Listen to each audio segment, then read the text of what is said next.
Good evening. Welcome to the September 21st Clifton Park Town Board meeting. Please join me for the Pledge of Allegiance. I pledge allegiance to the flag of the United States of America and to the republic for which it stands, one nation, under God, indivisible, with liberty and justice for all. All right, Teresa, if you would call the roll. Councilman Whalen? Here. Councilwoman Standard? Here. Councilman Romano? Here. Councilwoman Waller? Here. Supervisor Barrett? Here, I entertain a motion to approve town board meeting minutes of September 8th. So moved. Second by Mr. Romano, second by Ms. Waller. Discussion. Councilman Whalen? Yes. Councilwoman Standard? Yes. Councilman Romano? Yes. Councilwoman Waller? Yes. Supervisor Barrett? Yes, communications and announcements. Okay.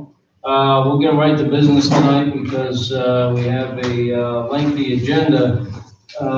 First up tonight, before we get too far in, there is one of us on the town board that won't be at the next meeting, unless he chooses to come and speak on that. We'll see. But, he's more than welcome, of course. But that's our longstanding community volunteer, Jim Romano, who, as I said, this will be his last meeting.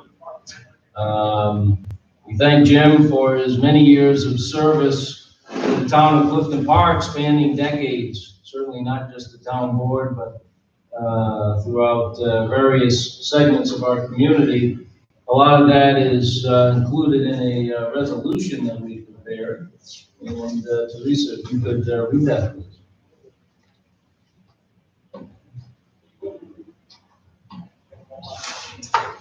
A resolution recognizing Jim Romano upon the occasion of his retirement from the town board, whereas James Jim Romano was born and raised in the city of Albany, New York, and whereas in 1979, Jim Romano and his wife Donna moved to Clifton Park, during which time they raised 2 children.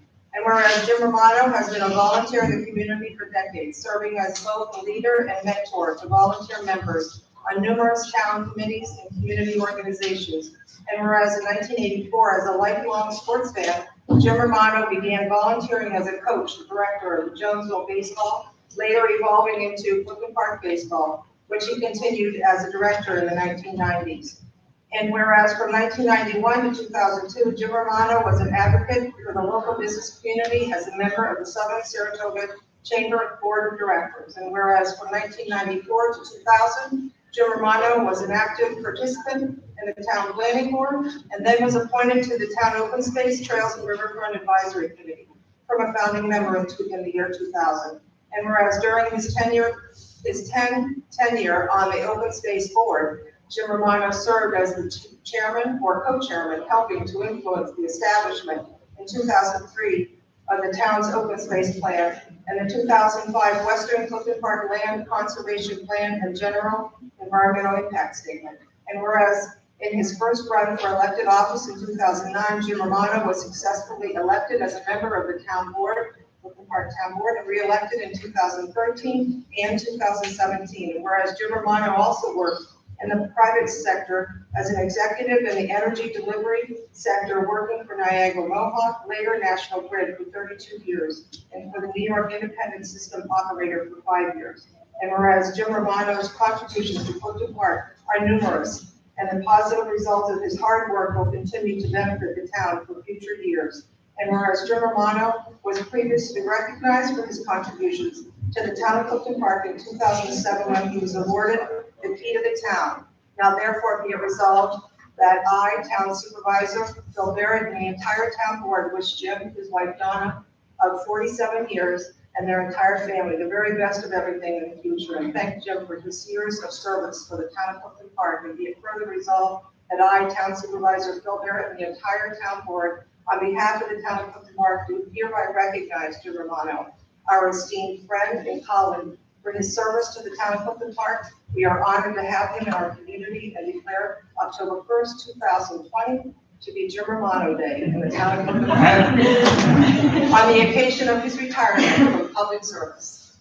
Well, I move that we approve the resolution with a second by the entire board.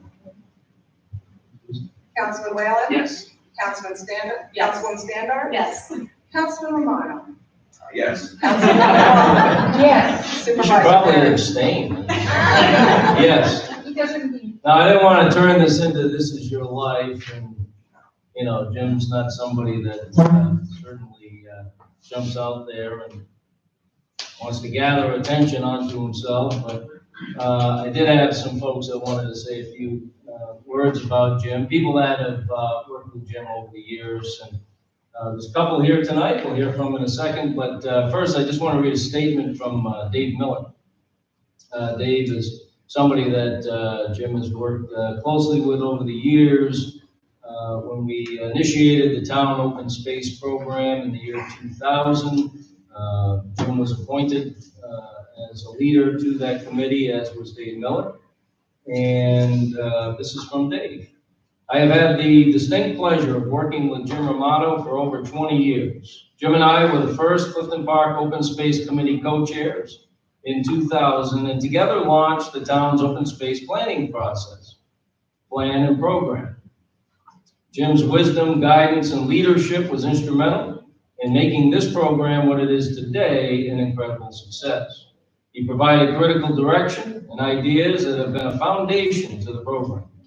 As a town board member, his support did not slow down, and he helped us time after time move forward, new open space projects and successes. And to you, Jim, I have treasured our friendship over the years and admired your dedication to public service. The town of Clifton Park is a better place, not only today, but also for generations to come because of you. All the best, David J. Miller. So thank Dave for sending that along with his thoughts about Mr. Romano. Now, we also have somebody that's no stranger to the board, or town board meetings for that matter, and that's our former longtime clerk, Pat O'Donnell. Pat, how are you tonight? I'm fine. If you could come right over, please. And Pat is somebody that's also worked with Jim for many years, not only in the town board, but in other capacities. How are you tonight? I'm fine, thank you. Thank you for inviting me to do this because he's a very special guy. And I congratulate you, Jim, on your retirement, but I congratulate you on probably being the only person in the town of Clifton Park that has served on every board the town has created. And funny as that may be, the town is the way it is because of you in a lot of ways. So thanks for everything. What I will miss most about Jim is his meetings that he had to come to during the week in the town hall. And the banter that we shared. I mean, it could waste a whole morning, but it was great. You know, I've enjoyed it, and we also do have some banter at a little golf club up the hill. Okay. So, and I hope to see you there soon. So, congratulations. Thank you. The best part about this is coming out on Monday night at 6:45.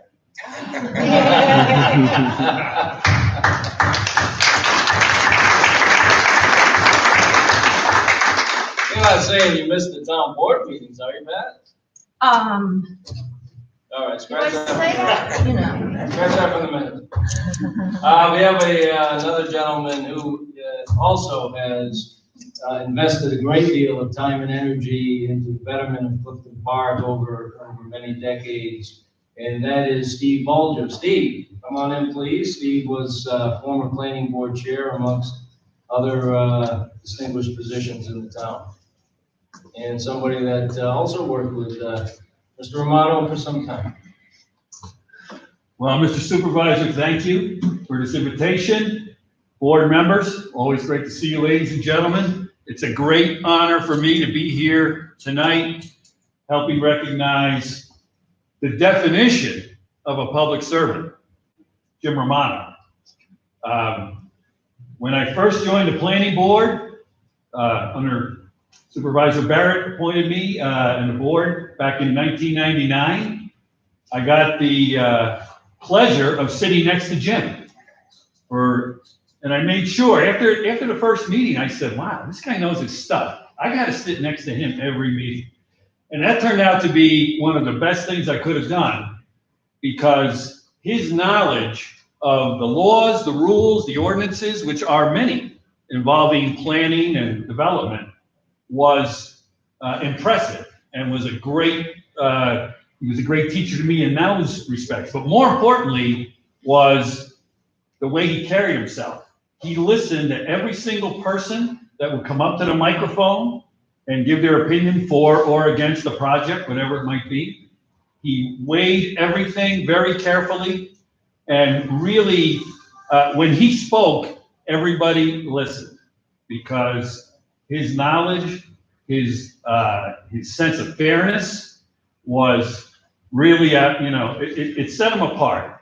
And from there, he then went, as was indicated, to the Open Space Committee, where he did a tremendous job there. And I remember working with him very closely when I was still on the board, planning board, and having him in that role really set the tone, especially for the Western GIS, which is one of the most important projects this town has ever done. And it was an award. We've won 2 state awards statewide for the work this board and the Open Space Committee has done. And that was directly a result of Jim's leadership on open space, because he got it on the planning, he understood development, he also got it on open space. And that's something that is a great combination to have. So, much more importantly, he's one of the greatest guys I know. He's always someone who he's got a positive attitude. He helps anyone he can. Anytime I asked for help, he was always the first one there. So Jim, I could go on and on, like Pat said, we could go on and on all night, but I just want to say, on behalf of all the planning board members who you've served with and so many others, a grateful town thanks you for your public service, and I am wishing you, we're all wishing you the very, very best in a well-earned retirement. So, thank you. Thank you.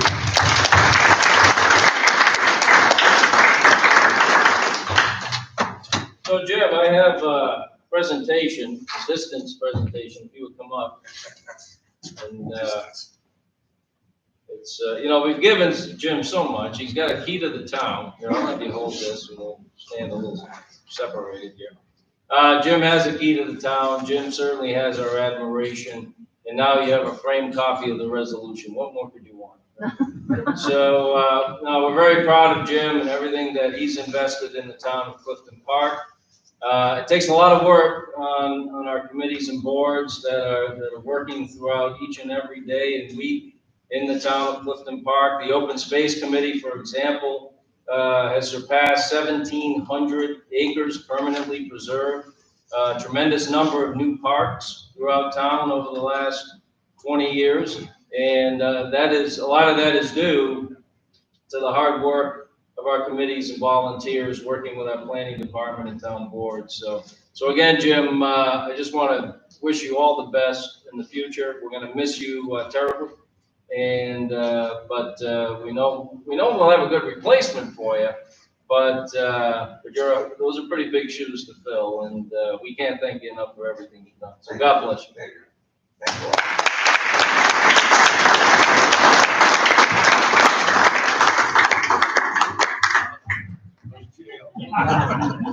So minutes. That's how much I'm stressed. You're on TV now. And we thank our distinguished guests for stopping by very much. We appreciate it. Thank you. Thank you. All right, first up tonight, we have a public hearing, Edison Club PDD. If you could read the legal notice as it appeared in the Gazette, Teresa.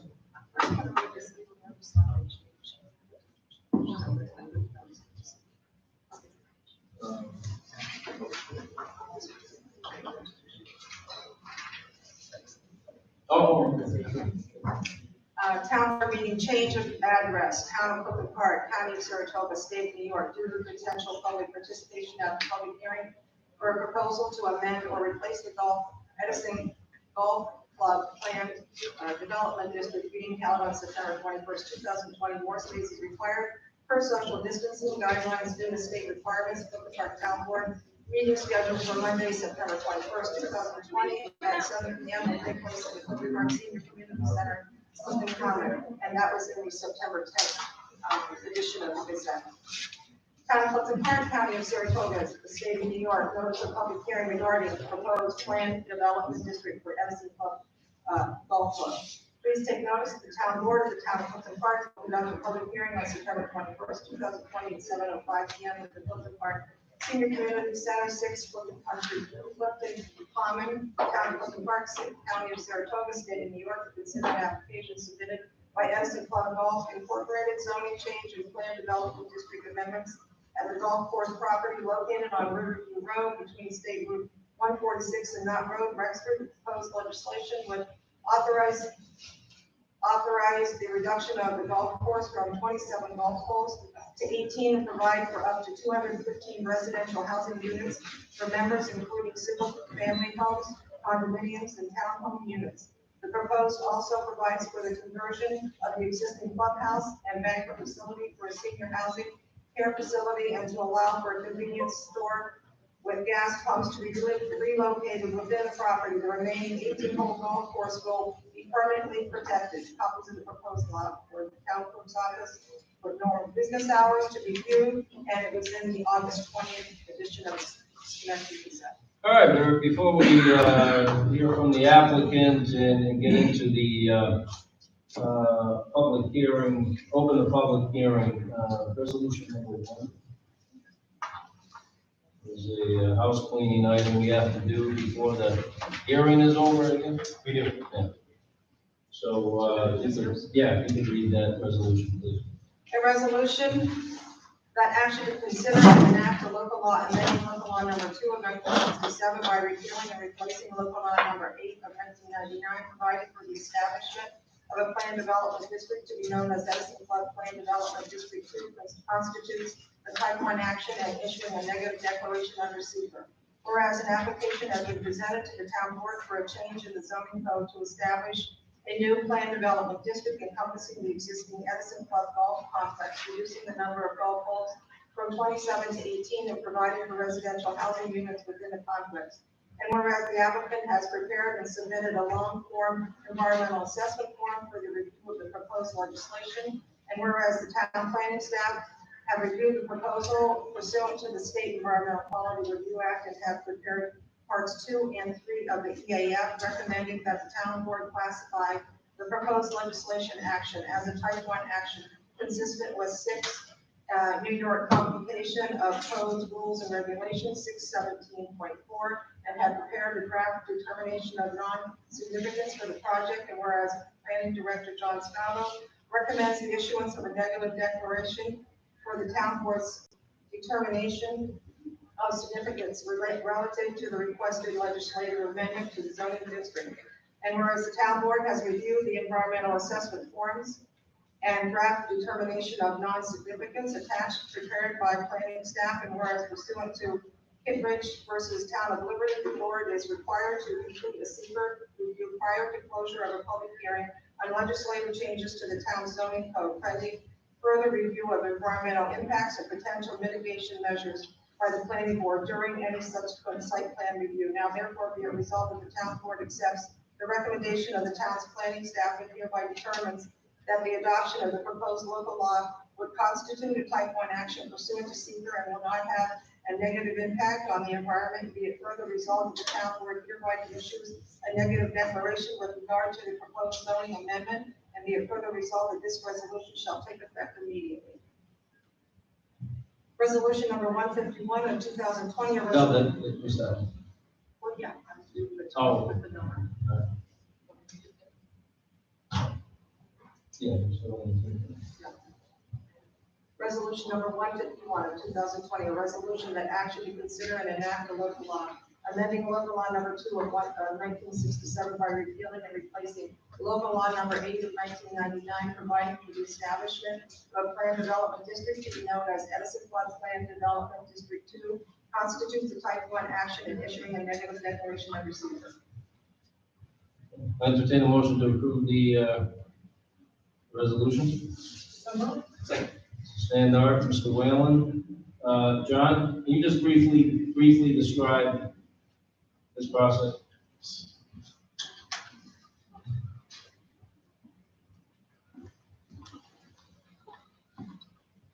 The action, as mentioned by the clerk, is a type 1 action pursuant to seeker.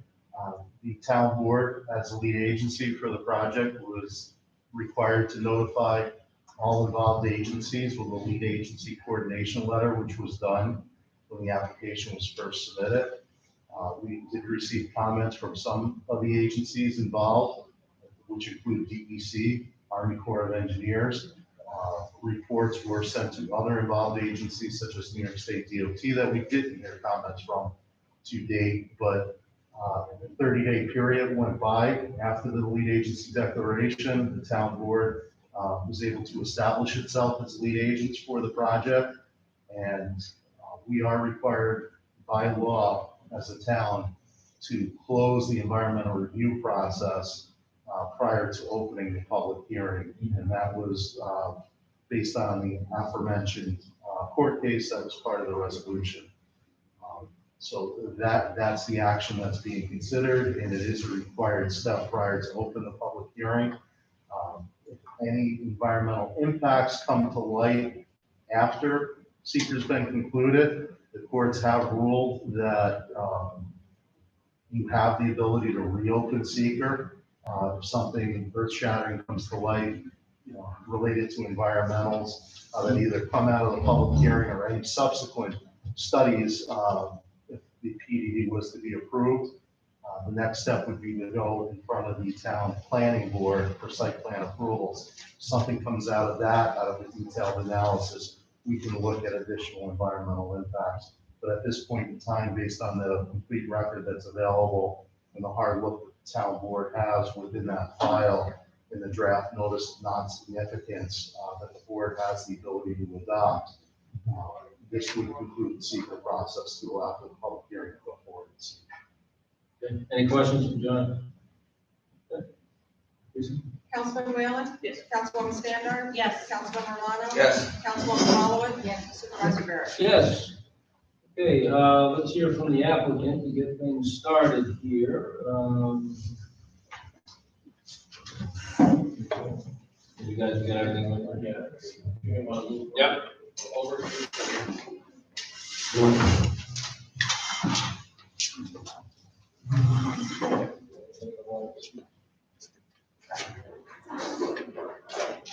it okay if I take this off? Yes.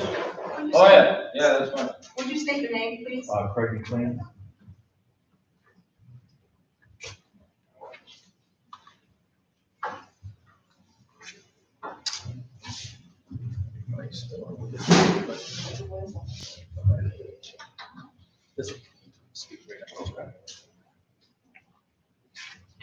Tried to come to the building a little early to see what the scenario was here. This is a little problematic because I need a podium to hide my nose. Oh, that's okay. And I might need light to see it, but we're going to persevere here. First of all, I'd like to thank the town board and Supervisor Barrett and Attorney McCarthy, John Scambo, the other folks at the town office. We've been through this process for a long time, and this is not my business. I'm a golf pro, and so I can't thank the staff enough for being professional and accommodating probably some inappropriate questions and scenarios. That said, we do have our team here with us, and our team is very established and professional in this field. I know that some of them have to be outside, but Ivan Zondral is here, who's our site designer.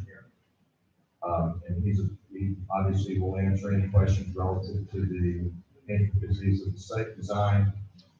Our attorney, Andy Brick, is here from Donald Z's law firm, and he's available for any conversations we need to have about the legislation. We have Rick Hoffman is here at the end of the line. Rick is representing SunCar. They are the folks that have a purchase and sale agreement to establish the senior living situation in our current clubhouse facility. Getting somebody very important. We have our 4 officers of the club here as well. Chick Cairo, president, George Earl, vice president, Catherine Pingalski is standing, the secretary, and Paul Getz, our treasurer. So if there's questions, oh, I know who it is. Chuck Marshall is outside sitting from Stewards. If there's questions about that aspect of this legislation. Can't hear back here.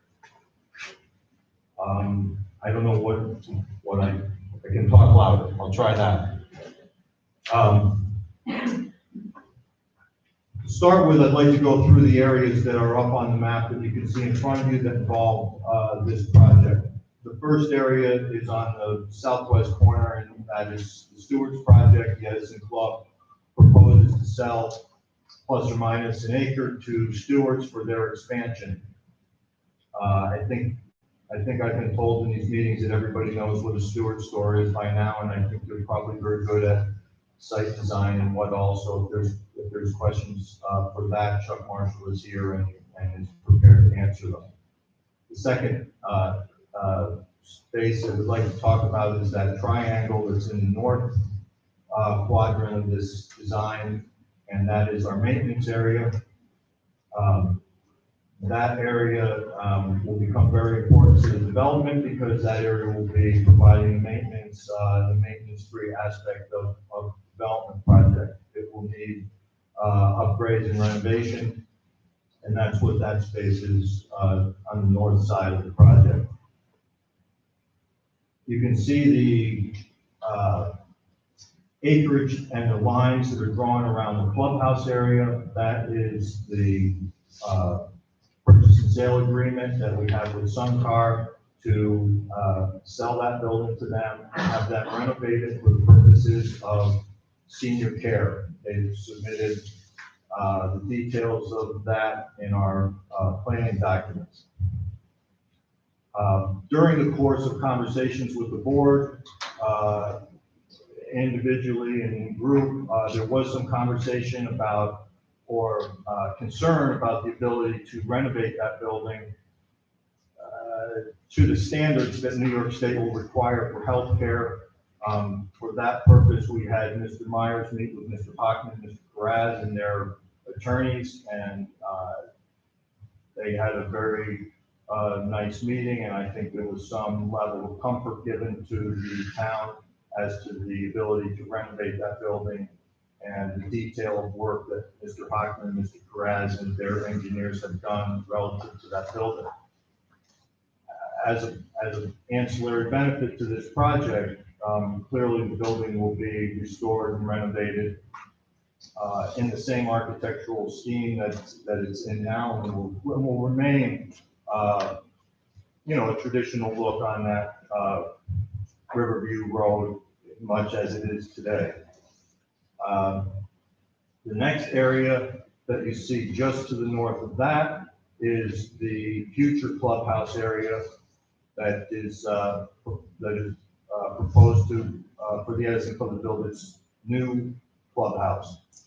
You'll also see the 1, 2, 3, 4, 5, 6 yellow holes there. Those holes are redesigned to configure to the land format that we have remaining after and during development for the new 18-hole layout. I would like to point out we presented the architectural design and rendering for this clubhouse to the board, but I would just as a talking point like to point out that this design was done by S. Vic Jones out of Dallas. S. Vic Jones company solely does golf course clubhouses. And as such, this clubhouse design is very specifically designed to meet the needs of the future community and the future membership of the Edison Club in contemporary fashion, meaning it has fitness, it features fitness, aquatics, contemporary dining, golf simulators for the winter, things that today's consumer or potential member are more interested in than locker rooms and ballrooms and weddings. There is no dedicated space in this clubhouse for weddings or outside events. While the space is certainly capable to host an event as needed, it's not a separate business that we feel like we want to pursue. I think that's an important aspect down the road when we talk about traffic.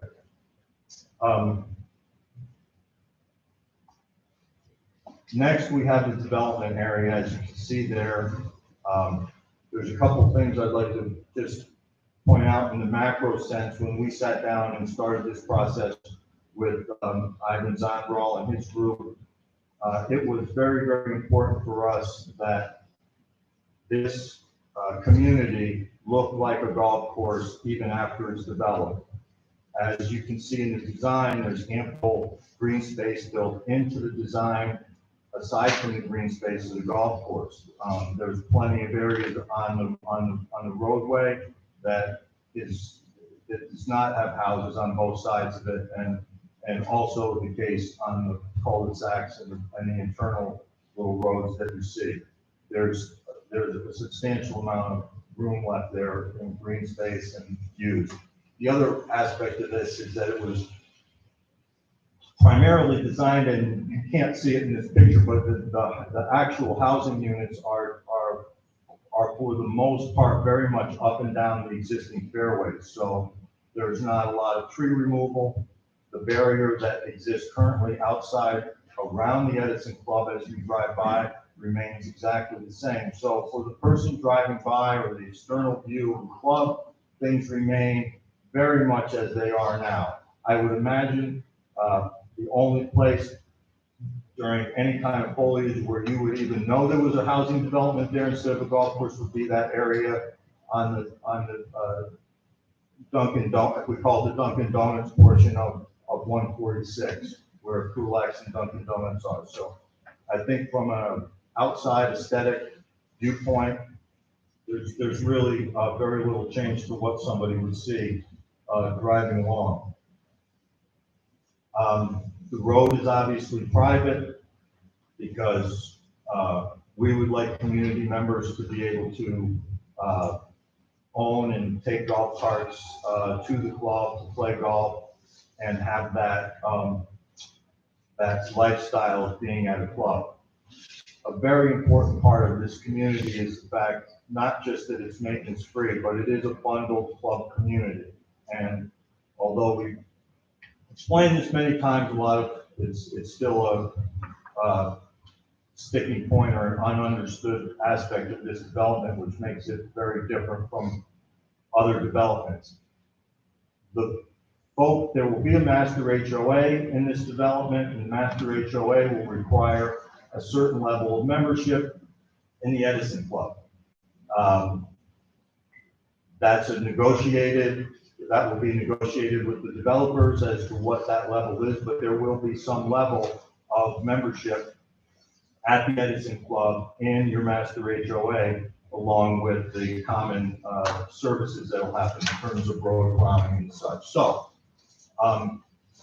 that is the portion of this that really provides for some financial security and success down the road. I've read quite a bit of things about bundled golf communities, and some of them are abject failures, and some of them are unbelievable successes. Bundled golf communities are no different than any other business. If you do them properly and you take care of them and you treat people well and you provide the amenities that you said you were going to provide and you do the things you said you were going to do, this is a very successful and popular way and lifestyle for people to live, and it's proven to be very successful in many, many parts of the country, not just in the South. Why there are no bundled communities in northeastern New York, I can't tell you. I could make some suggestions to it, but I don't want to delay our proceedings here because I could go on for quite a while. So in the application, as you can see there, The limit of doors is 215.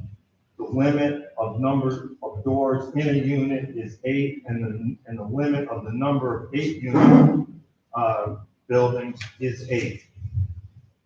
We have asked, and this board has agreed, that we have some latitude in the remaining properties on the legislation to be a mix of 4-unit buildings, 2-unit buildings, and large and small single-family homes. Because of the uniqueness of this project, it would be irrational and arrogant to suggest who our customer will be. We have spoken to virtually every builder in this area, and we have been told this should be, we have been told in a range of this should be a senior 55 and over community to this community will have all kinds of families and kids given its location and the school district. I would like to point out, I'm sure most people know that the Edison Club and this area is in the Niskayuna School District. So for better or for worse, Shenendehowa schools are not impacted.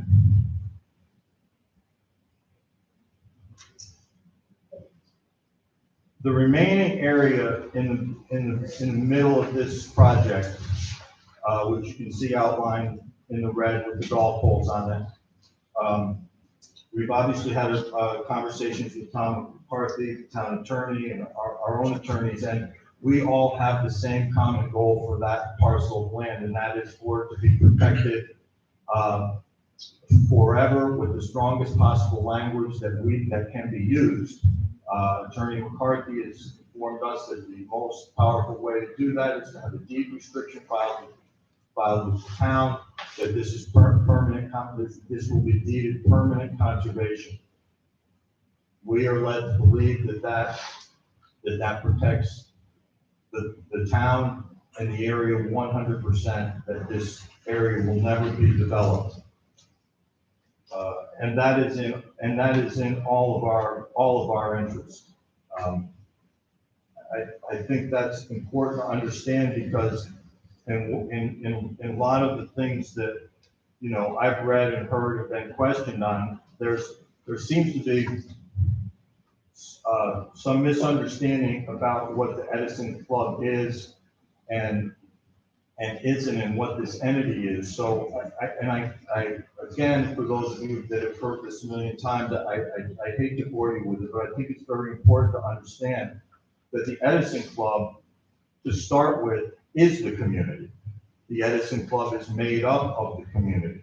The vast majority of our members are in the Clifton Park zip codes. Yes, we have some Glenville folks, we have some Niskayuna folks, we have some Outlaws folks, but the vast majority, some Half-Moon folks, but the vast majority of our memberships live in this community, work in the community, and are part of the community. And the Edison Club is the community. And I think that will be reflected in a little bit of some of the things that we've tried to do for the community.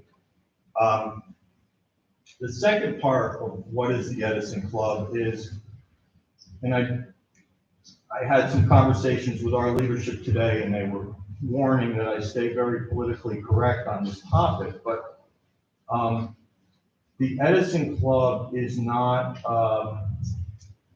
just a group of wealthy people who have a secret handshake and initiation fee and let in only certain people in a certain group. It is a very, very, very diverse group of people, from very young people to very old people, of all walks of the community. There's an application and there's a fee that you pay. I think you'd be surprised to know that the fees that we charge in general for membership range from $600 to $7,500. However, we have access memberships to our golf course for people in the community that start at $1,500. This is not an elitist, private, stay out of our place club. As it stands currently right now, our clubhouse is completely open to the public. Anybody can walk in the clubhouse, anybody can have dinner, anybody can go to our bars if our bars are ever able to be opened again. So I just would like the clear picture that this is a very open scenario for people in the community who like to play golf, like to recreate, and would like to do it here.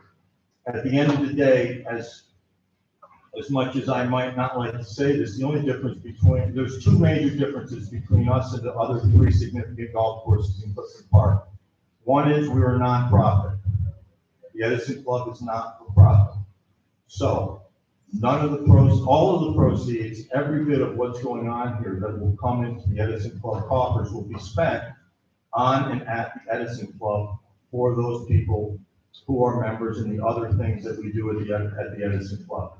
I think that's a very important distinction from the other three significant entities, which are all for-profit entities. The second distinction that's very slim is the only difference between us and them is they charge a fee to come there and use the facilities for one day, where we charge a fee to come and use our facility for a year. Between the two, we're really just as open and as public as they are. So the moniker private, I hope everybody can understand, is a word that does not mean restrictive or elitist. I think that's an important distinction. Which leads into a very brief commentary on some of the things that we do for the community, because clearly we've had conversations about what is the community benefit of this project for the town of Clifton Park. And I'm extraordinarily proud, personally, and proud of the members and proud of the board for all of the things that we do at the drop of a hat for the community. And again, not to bore you or belabor it, but I would like to go through some of those things briefly. In 2019, far more than this year because we've had far less requests, we gave away more than 500 rounds of golf to local charities. If somebody calls me and they have a local charity and they have a need, we give golf to it. Those rounds, based on what the feedback I've gotten from those charities, have raised $35,000 to $45,000 in cash for those charities. I don't believe that we've said no to a local charity in 5 years to have access and give away golf for our situation. Last year in 2019, 2018, we ran an event for the specific purpose of the 5 local charities that hold events at our club to raise money. We raised $22,000 in cash for those charities and gave them in an unsolicited manner before their event checks totaling $22,000 in cash. And again, those numbers might seem somewhat inconsequential or low, but remember the financial duress that our club is under. So it would have been very easy to raise that money or keep those monies or sell those things for our own entities. But our membership is very, very committed.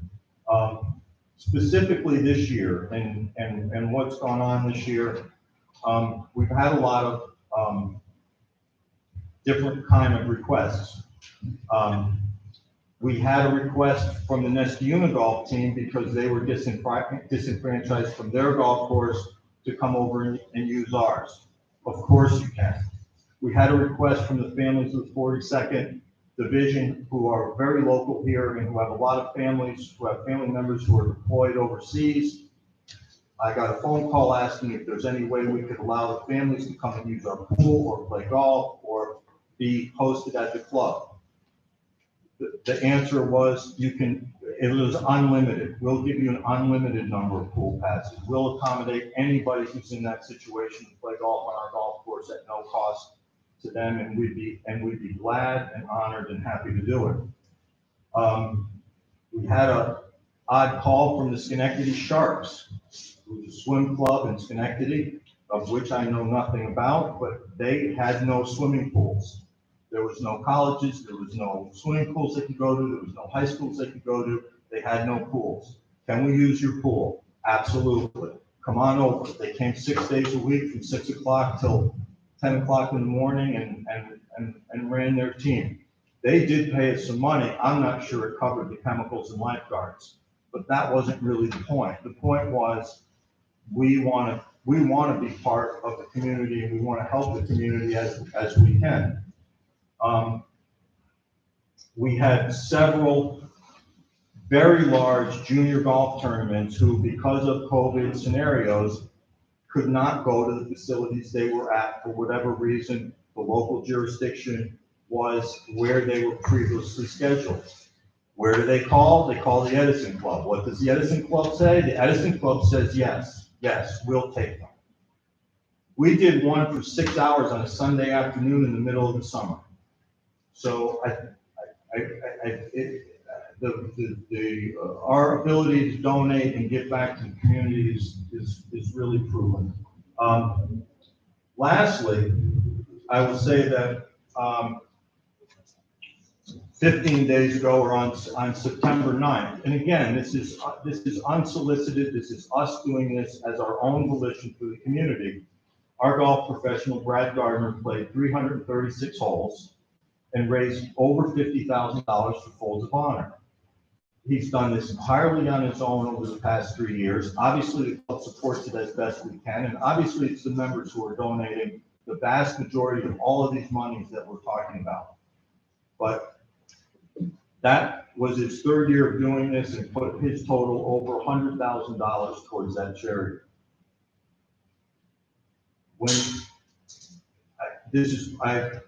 Again, I'm speaking out of school a little bit, but when I get these calls for these charities or for these events or for these things that we do, I don't have to call my board. And the reason I don't have to call my board is that I know they want to do it. I know that the answer is going to be yes, and I know that they're going to support it. Because that's always the answer. So I hope that the community in general can understand that we are very much part of this community.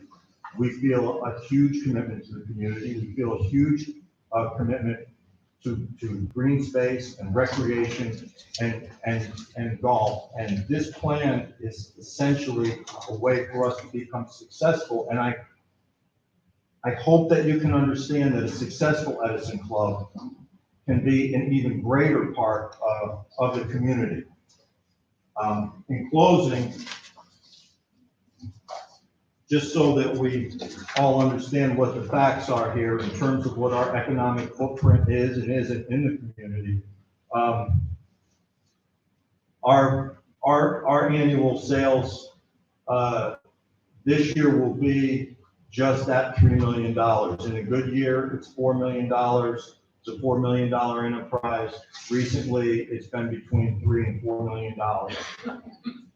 That's a significant business that we're talking about here. In 2019, we paid $1,561,000 in payroll. I doubt to Chuck Marshall here from Stewart, that seems like a big number. But I will say that the people that we're employing, for the most part, are not like myself, old people in management. They're young people who are in their first jobs, their college jobs. They're interacting with these members. They're put on every one of these jobs at our club is a face-to-face interaction all the time with generally successful business people and members of the community who take interest in them and mentor them and get involved with what turns out to be a great experience. I don't want to embarrass Chris Howard, who's right here, but I'm going to. When I came to the Edison Club in 2010, he was working in the bag room for me as a golf professional there at the time. Chris was going to Siena, like many of the kids were, Clearly, he's graduated from that. He's moved on to a very successful career in technology. And now he's a member of the club, and now he's on the board of the club. And there are story after story after story of successful young people coming through a country club environment from their first job to their second job to high school and staying involved with it. And so while it's $1.5 million in payroll, and that's very important, it's good employment. It's very, very good employment. We paid $192,000 in sales tax. Member dues have sales tax. We don't like it, but they do. A greens fee from a public golf course does not have sales tax. So our footprint from that economic standpoint is also significant. So I would hope that the community can understand that the Edison Club wants to have green space, wants to have a golf course, wants to be successful, and very much is open to and wants to be part of this community moving on. Thank you. Thank you very much. Appreciate it. I know, you've been to, other town board meetings, over the last few years, so I appreciate you coming back and sharing that. I think we want to get to some, specifics about the, application itself from a development standpoint. You can answer those questions? If depending on who it is, we'll have whoever we need to answer it directly. We'll, and I'll certainly direct that. If you want to direct the question directly to Andy Brick or directly to Chuck Marshall, by all means, I'll direct it to you, okay. and you direct it. I will do it. I will do it. So, I will do it. So, yeah, you did touch on the demographics, but as far as, the research that you've done, obviously, and your team has done regarding, who would be the prime, customer that might buy, one of these units, what would you, how would you describe it? The first would be our own membership who knows the club and has an interest in it and wants to live there and live that lifestyle. The second prime demographic would be snowbirds who are already living in a bundle type golf community, whether it be in the Southwest or the South, who want to have a simpler, downsized lifestyle, who don't want to travel, who don't want to go in and out of the club. There's the turnkey, single like Chris Howard, who I talked about, who is traveling in a normal setting and who is in business and doesn't have a family yet and would like to have a place where I lock my door, I go to the airport, I'm close to that, I go to the train station, go to New York, I come back, I turn my key, I get my golf cart, I go play golf. We've been told that there will be an interest from families. We have a great school district. I want to raise my kids around the golf course, swimming pool, proper people. I feel safe here. I can drive my little golf cart around. They can go to a great school, and this looks like the greatest thing in the world to me. So from a recreational standpoint, we've got a lot going on here, obviously. We've got stewards, we've got, memory care, we've got, 27-hole course, basically becoming an 18-hole course. What are the recreational uses that are going to be preserved or expanded upon, other than golf, other than the 18 holes? The only thing that's in this site design that would be in addition, we would move the tennis courts, you can see where they are, is that we would add pickleball courts, because clearly that's a very growing dynamic. But we would offer the aquatics, we would offer the tennis, we would offer the fitness in the clubhouse, which is a big addition to it. There'd be an expansion of the practice area, but that's again just redundancy of golf, but that would be available also. Okay, so basically everything you offer now from a recreational standpoint plus pickleball. Plus pickleball and fitness. So the difference is the 9 holes would obviously not be around anymore. Big difference. So what was the reasoning behind, I look at this layout here, there's always a reason why projects come forward in a certain form or fashion. they're laid out in a certain way. What was the reasoning behind how this proposal was laid out as far as the housing is concerned? As far as the housing is concerned, it made the best design of the 18 holes that remained. It allowed us to have 2 holes leaving the clubhouse area and 2 holes returning to the clubhouse area. It allowed us to do the housing essentially down fairways and not having to do a lot of tree removal. It had the least amount of impact to neighbors because we weren't involved in Knott Road, we weren't involved in the 146 corridor. You would see virtually nothing from the standpoint of what was going on. Secondarily, the land and the space, I think, Ivan would speak to this. The land and the space that you see in our 18 and what is our last 3 finishing holes is wonderful land. It's got views. We could run the single family houses along the golf holes that are being built so that their house backs up to the golf course. We could have access to the cart paths through the community. We had the 13th with the hole that's above the development on the very north side. In the original design that you saw in 2017, that was developed, but we took that out and left that as a practice hole there, again, as a buffer to the road so that we didn't have development there. You talking about this one here? Yeah, that hole right there, yes.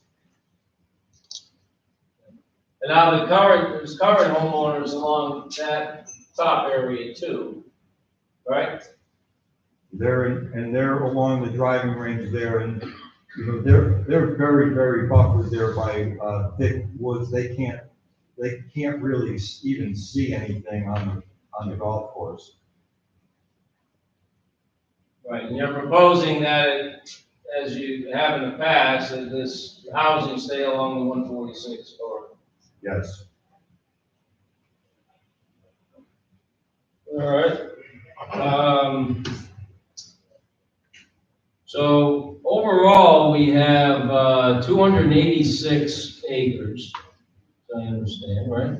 Yes. You've got the senior care, memory care, that's about 3.5 acres. Stewart's is purchasing about an acre from you, that's part of this. So as far as the amount of acreage that will be permanently protected, that would be 163 acres. Does that sound right? Yes. Okay, that's what my calculations tell me. Which, 163 acres, that's more than half of the total acreage. And I think it's important to point out too, because I did have some questions about this. The conservation easement, the protection from development of that 163 acres carries with the ownership. So the Edison Club owns it one day and somebody else owns it the next day, that easement remains with the property. Okay, that makes sense? So it would never be able to be developed, is the point, no matter who owns it. Okay?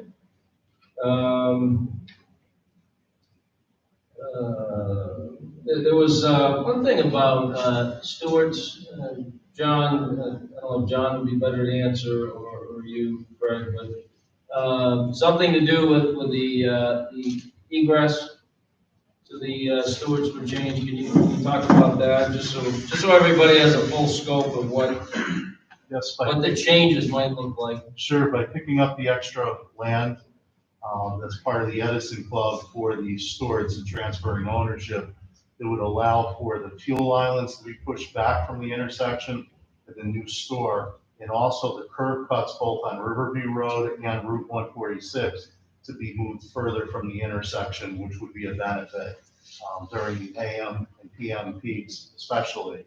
Also, it would also free up space on the corner. Everybody knows the Rexford Bridge project that went on in this area. and there's a roundabout that functions fairly well on the Niskayuna side. This intersection could not be used for a roundabout at that time because of the historic property that's on the west side of the intersection. In order to make the geometries of a roundabout work, it would have required a taking of the fuel islands for the Stewarts, where you have to provide just compensation. Would have blown the project out of the water. So depending on how the intersection and if it's reconfigured 20, 30, 40 years from now, the ability is there to have the additional right-of-way to accommodate any future configurations or reconfigurations for the intersection if it's ever needed. Okay, very good. You said that somebody's here from the memory care folks that are looking to do that project, right? Yes, Mr. Hoffman. Okay. Before, I did have some questions about that part of the project. Before we get there, does anybody have any other questions for Mr. McLean at this point? Okay. Right, Could I just address, because I kind of skipped over it, Yeah. the traffic scenario, which I alluded to that I mentioned, but, clearly we had to have a traffic study done with our presentation to the planning board, and, I think you made a joke or articulated to the fact that every time we see one of these traffic studies, it says it isn't going to impact traffic, but then the traffic gets worse, which is probably very accurate. In this particular project, we can't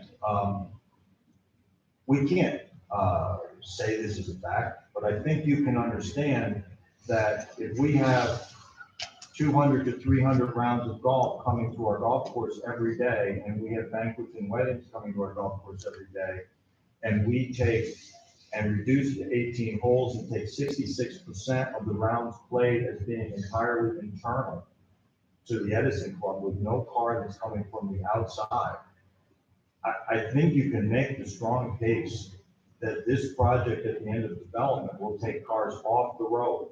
Because while we don't know who our customer is, I'm gonna go out on a limb and say, I don't foresee the vast majority of our owners going to work at 7:30 in the morning in rush hour and coming home at 5 o'clock during the rush hour, during the high stress times there on the 146 corridor. So, you know, I think from a traffic standpoint, that we will be better than net neutral on traffic in that area.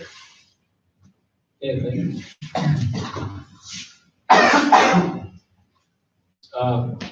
I'm sorry, I don't know which gentleman. Oh, hi, how are you? Yeah, could you come up, please? Thank you.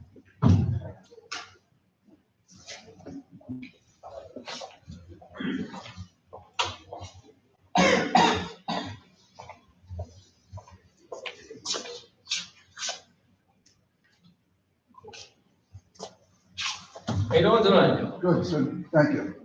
Great, thanks for coming.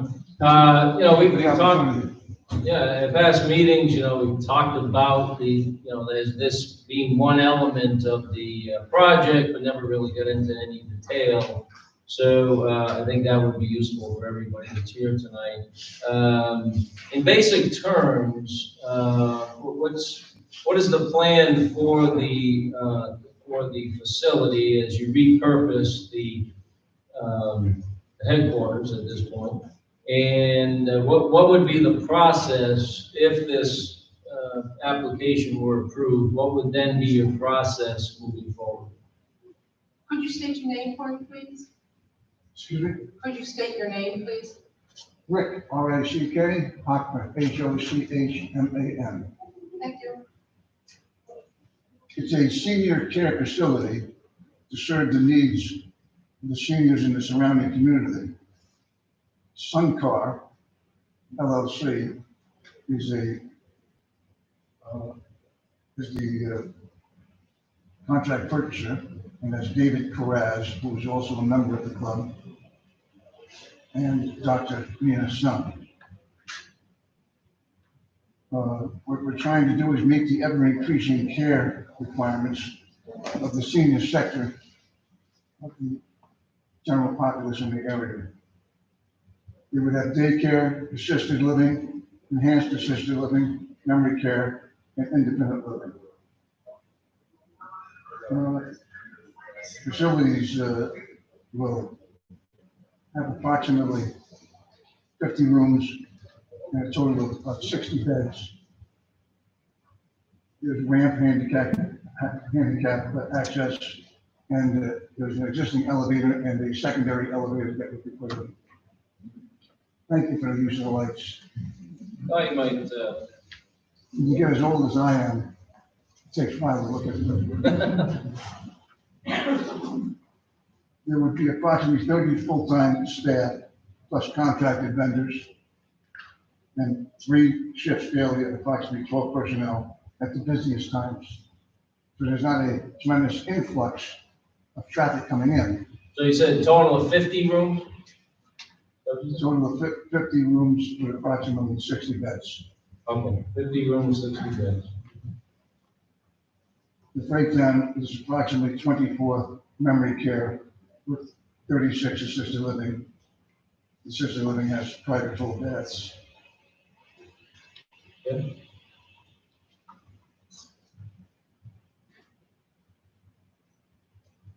Very good. So, what would be your process? If this were approved, what would you then do to get to the point where you receive the necessary approvals, to move forward with the repurpose? Once the approvals from the town for the rezoning for the DDD go into effect for the repurposing of the property in question, and they go through the normal and sundry task of going to the planning board, that would be the Edison Club. We would simultaneously prepare final drawings to be submitted to the town, to the planning board, and the building department, and of course, the New York State Department of Health. Right, so what do you need, as far as the Department of Health from New York State is concerned, what's the process with them? They have their own architectural review board and in-house architects who will review the plans at the same time that they are submitted to your construction department. Mhm. Okay. Any other approvals that you need from DOH? Licensing, Licensing? like the licensing. Licensing cannot be implemented or requested until it's reviewed and accepted by the architectural review board that they have. Mhm. What about a demonstration of need? Certificate of need, Yeah, certificate of need will not be required for the memory care nor for assisted living. oh, Normally, it's nursing homes and hospitals that are required to have certificate of needs. okay. Anything else that's on the process that, or any other specifics about, the repurposing that we should know about? No, nothing I can think of at this point. Any other questions? John, did you have any? No, I'm good. No? Thank you for the opportunity. All right, thank you. Appreciate it. So I think at this point, we'll open it up for public hearing. So, if you could just please come forward, state your name and address for the record, and please keep it to 5 minutes or less. Obviously, we're working under COVID restrictions. So I would just ask that you raise your hand. Normally, we'd have people standing in line perhaps in a situation like this, but obviously we want to stay away from that. So if you could just raise your hand, and we'll start from this side of the room over, and we'll start with this gentleman. Hi, how are you tonight? Good.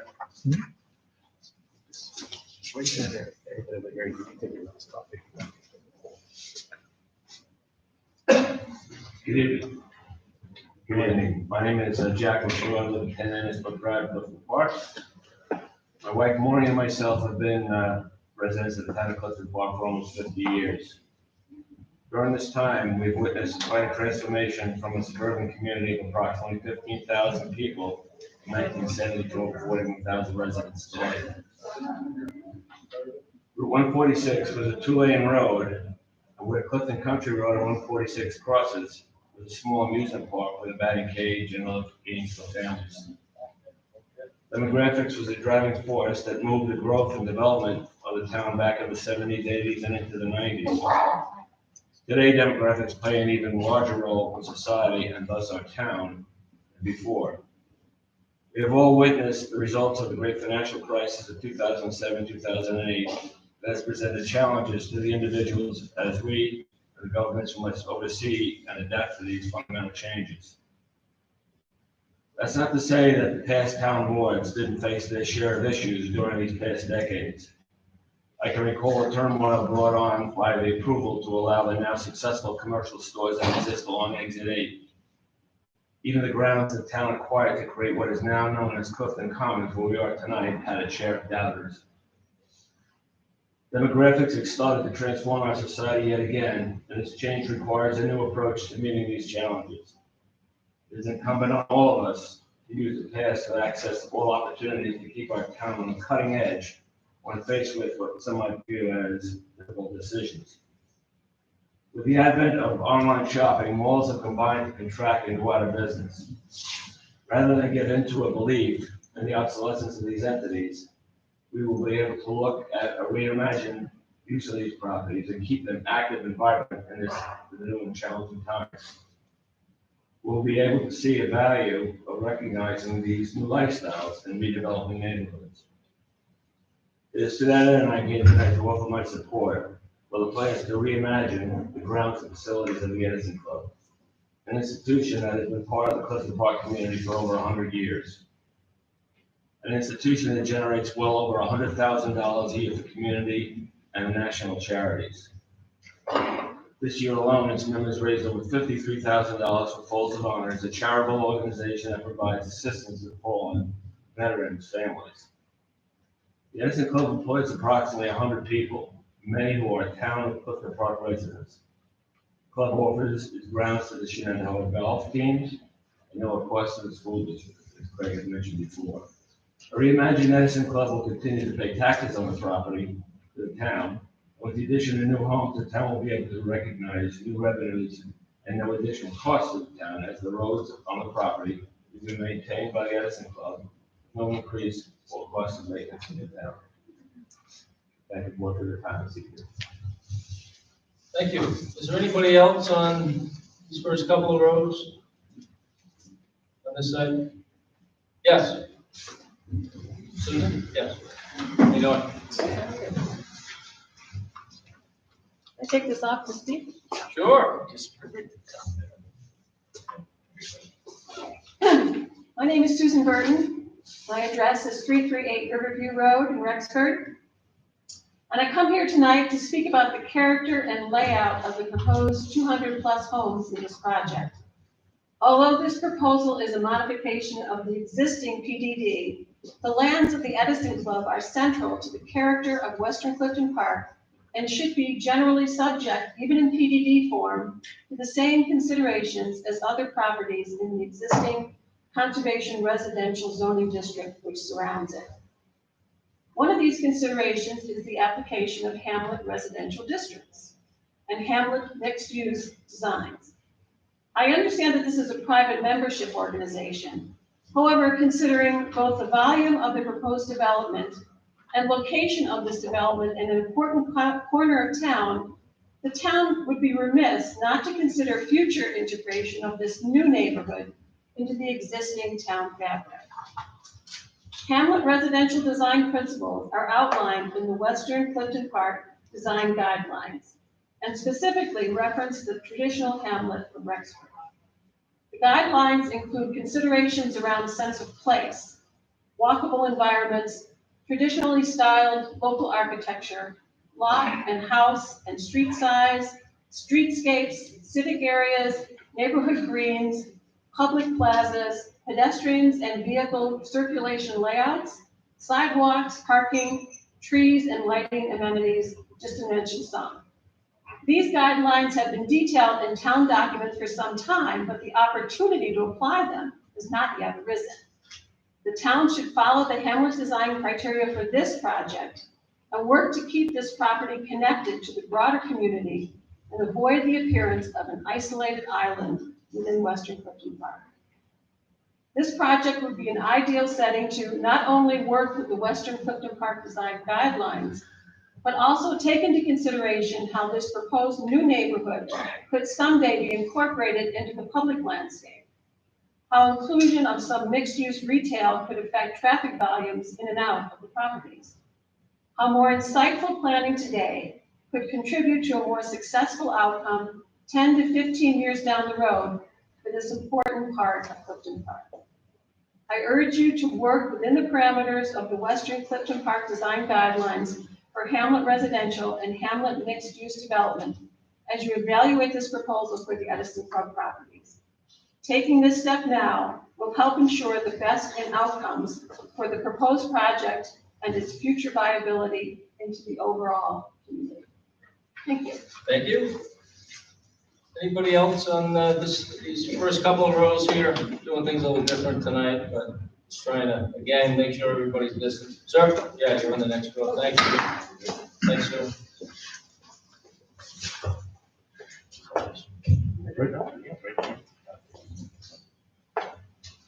Good evening. My name is Paul Getz. I reside at 44 City Lane in the town of Half Moon. Councilman Romano, congratulations on 30 years. 30 years ago, I joined the Edison Club. I was a resident of the city of Albany, came up to the Edison, enjoyed the golf club so much and the membership that I chose to join a club that was some 12 miles away. When I got married in 1996, I got married in the ballroom. Craig says we're going to no longer have weddings there. Okay, so maybe I'm going to be the last guy to have a wedding at the Edison Club ballroom. But my wife and I moved to the town of Half Moon some 25 years ago.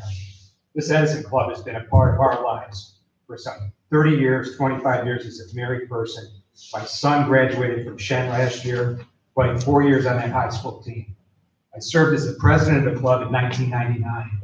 At that time, our membership was screaming for us to do something with our aging clubhouse. Our membership is screaming now too. We have a declining membership. Everybody is so proud of that club, we have to do something. This proposed development is going to make the Edison Club proud again. We're going to have an Edison golf course that everybody's proud of, a community that thrives once again. I urge you to please consider strongly approving this project. Thank you. Thank you. Oh, sorry. No, why don't you go ahead so we stay in order. Thanks.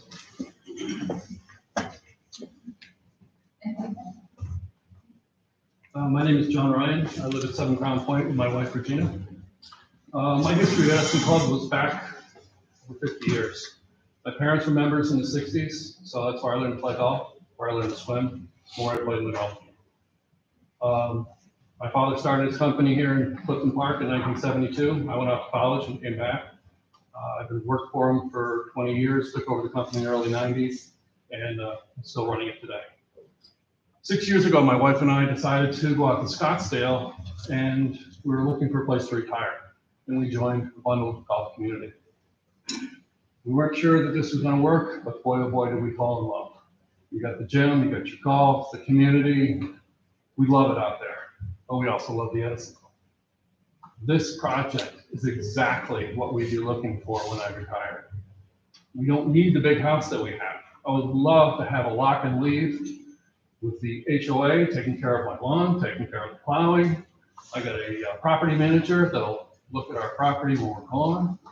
And there's nothing like that around here. I went online trying to find a bundle golf community in this area. We have grandchildren and children in the area. We want to be within 60 miles of them, and I could not find this type of community within 60 miles. My wife jokes at me because I never leave the property in Arizona. The only time I leave is to go get gas, because I got the gym, I got the restaurants, I got the golf. What else do I want? Thank you. Thank you. Is there anybody else in the second row? Oh, sir. There you go.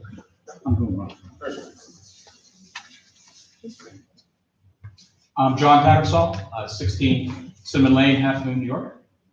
I moved up here in the late 80s with GE, and so we resided at Clifton Park and moved over to Half Moon about 10 years later. I'm also a business owner here, over Schenectady, a business manufacturing company. And I totally agree with everything that Paul said and Jack said and John said. I'd also like to add that as a business owner, that we look at the Essex Club also from a business perspective. Businesses change, and we're at a point now at the club where our business needs the next chapter. This opportunity here with the development is potentially our next chapter.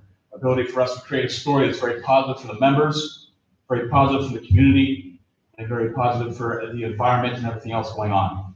The proposal we've done did not come lightly. We spent a lot of time as a board. I was also president of the board for about 4 years.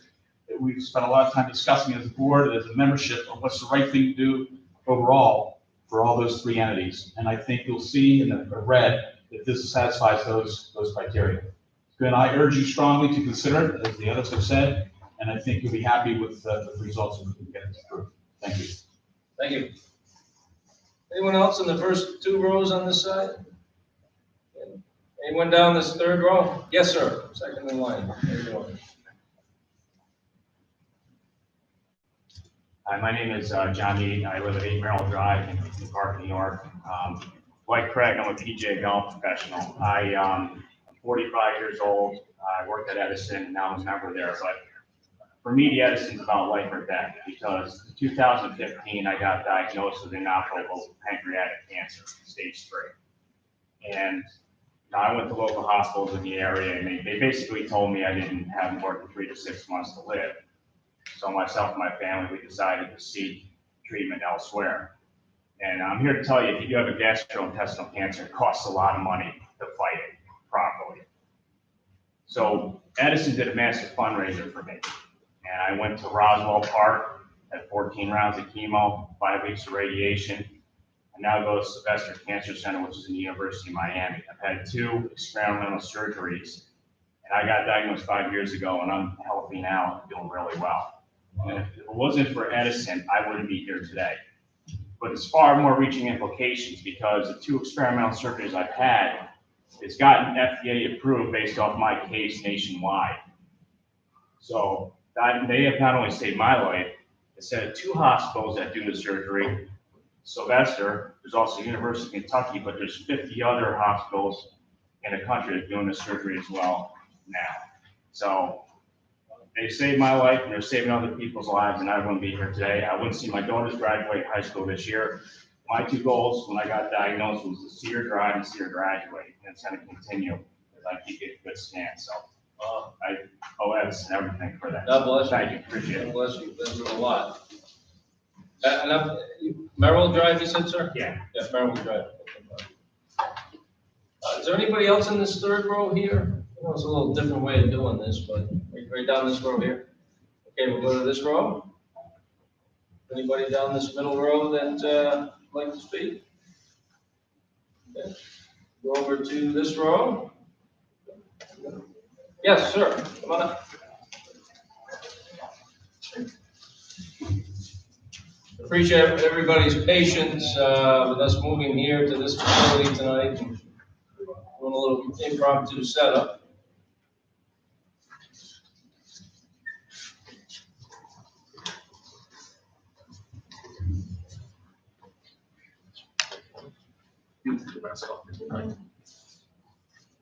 Bill Kellyman, 861 Riverview Road. Go ahead. Thank you for this opportunity to speak to you and my neighbors in Western Clifton Park. About 15 years ago, the town studied the potential growth in Western Clifton Park and put in place zoning regulations which reduced the number of houses that could be built in that area. The goal of these zoning rules was to allow reasonable development while preserving the quality of life for current residents. What is this quality of life that we want to preserve? 2 examples: reduced traffic congestion. I know, living on Riverview Road, that it can be pretty bad right now, but it could be so much worse. And second, preserving the natural areas of Western Clifton Park. The rules provide for the conservation of natural resources such as view sheds, ponds, streams, woodlands, and wetlands. These provide habitat for wild creatures, but also are critical resources for for flood management and stormwater management. Most of us just enjoy seeing these natural areas and walking through them where we can. The town has done a great job of providing parks and preserves where we can enjoy nature close up. Private lands, such as the 3 golf courses in our area, also provide the look and feel that many of us want for our neighborhoods. However, we must not get complacent that all is well in Western Clifton Park. There will always be development pressures and developers out to change the rules or look for a loophole to take advantage of. This Edison proposal is within a planned development district, a PDD, and therefore is not subject to the zoning rules that protect our quality of life and our natural resources. The PDD throws out the rules and puts the character of our neighborhood in the hands of the developer and the good intentions of our town board. In evaluating this proposal, the town board should reflect on the town comprehensive plan, which states that, and I quote, "Greater importance should be placed on the retention of large amounts of open space and a density cap." Density, I'm still quoting from our comprehensive plan, density and uses should be consistent to the extent possible with the surrounding area, which will ensure the character of the area is not altered, end of quote.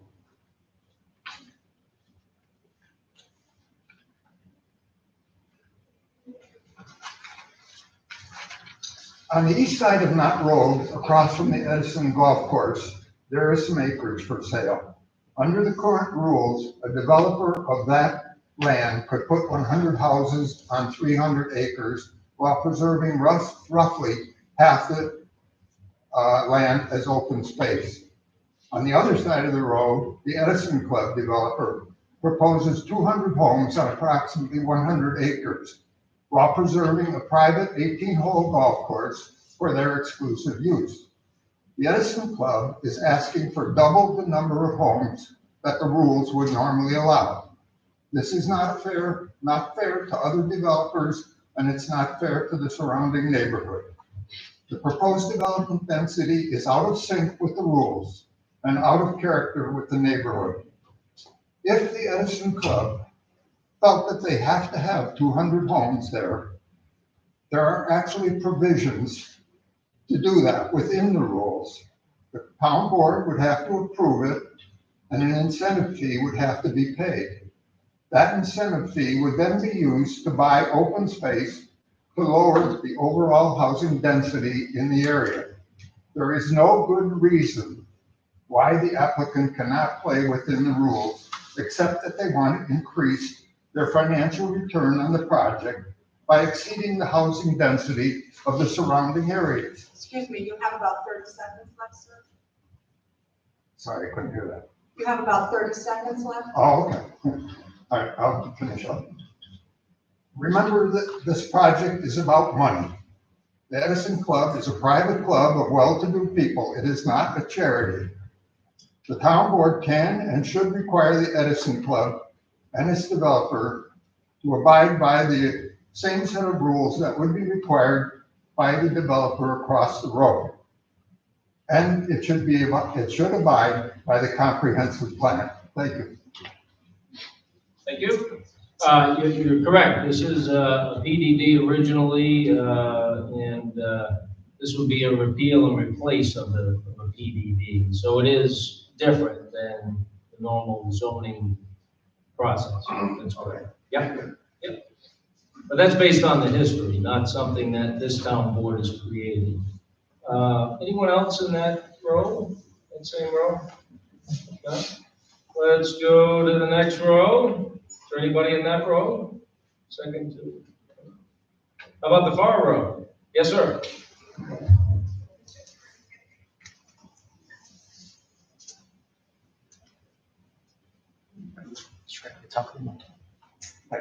evening, I'm Chris Homer. I live at 28 Jameson Drive in Clifton Park, New York with my wife and family. We raised our kids here, went here for about 17 years. Edison about half of that time. Prior to that, we were members of the Barney Road Pool Club, the Parktown Pool, did a lot of recreational activities, and then got introduced to the Edison Club. And it's more than just golf, for kids especially. There's programs for swimming. My daughter's on a swim team. The kids obviously participated in tennis and golf as well. Like their father, they're not athletically gifted, but their friends are, and many of them have gone on to D1, D3 schools with scholarships, and a lot of that community, that bonding, that love for recreation started at the Edison Club. This is about saving that and continuing that for the future generations. So a place to come and learn to love outdoor recreation and perhaps do something with your life around that. Thank you. Thank you. Anyone else on the far? Yes, sir. Come on up.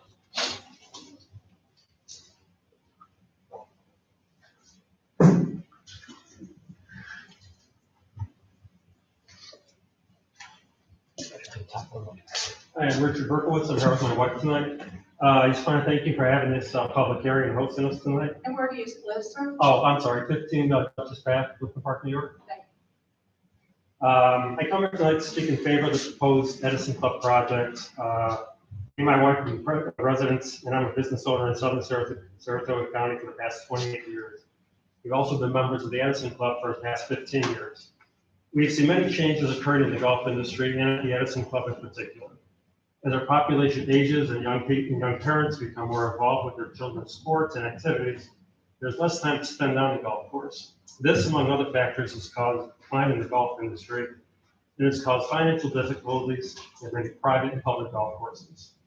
While I would rather see the Edison Club retain 27 holes that it currently has, I realize that this is not financially viable.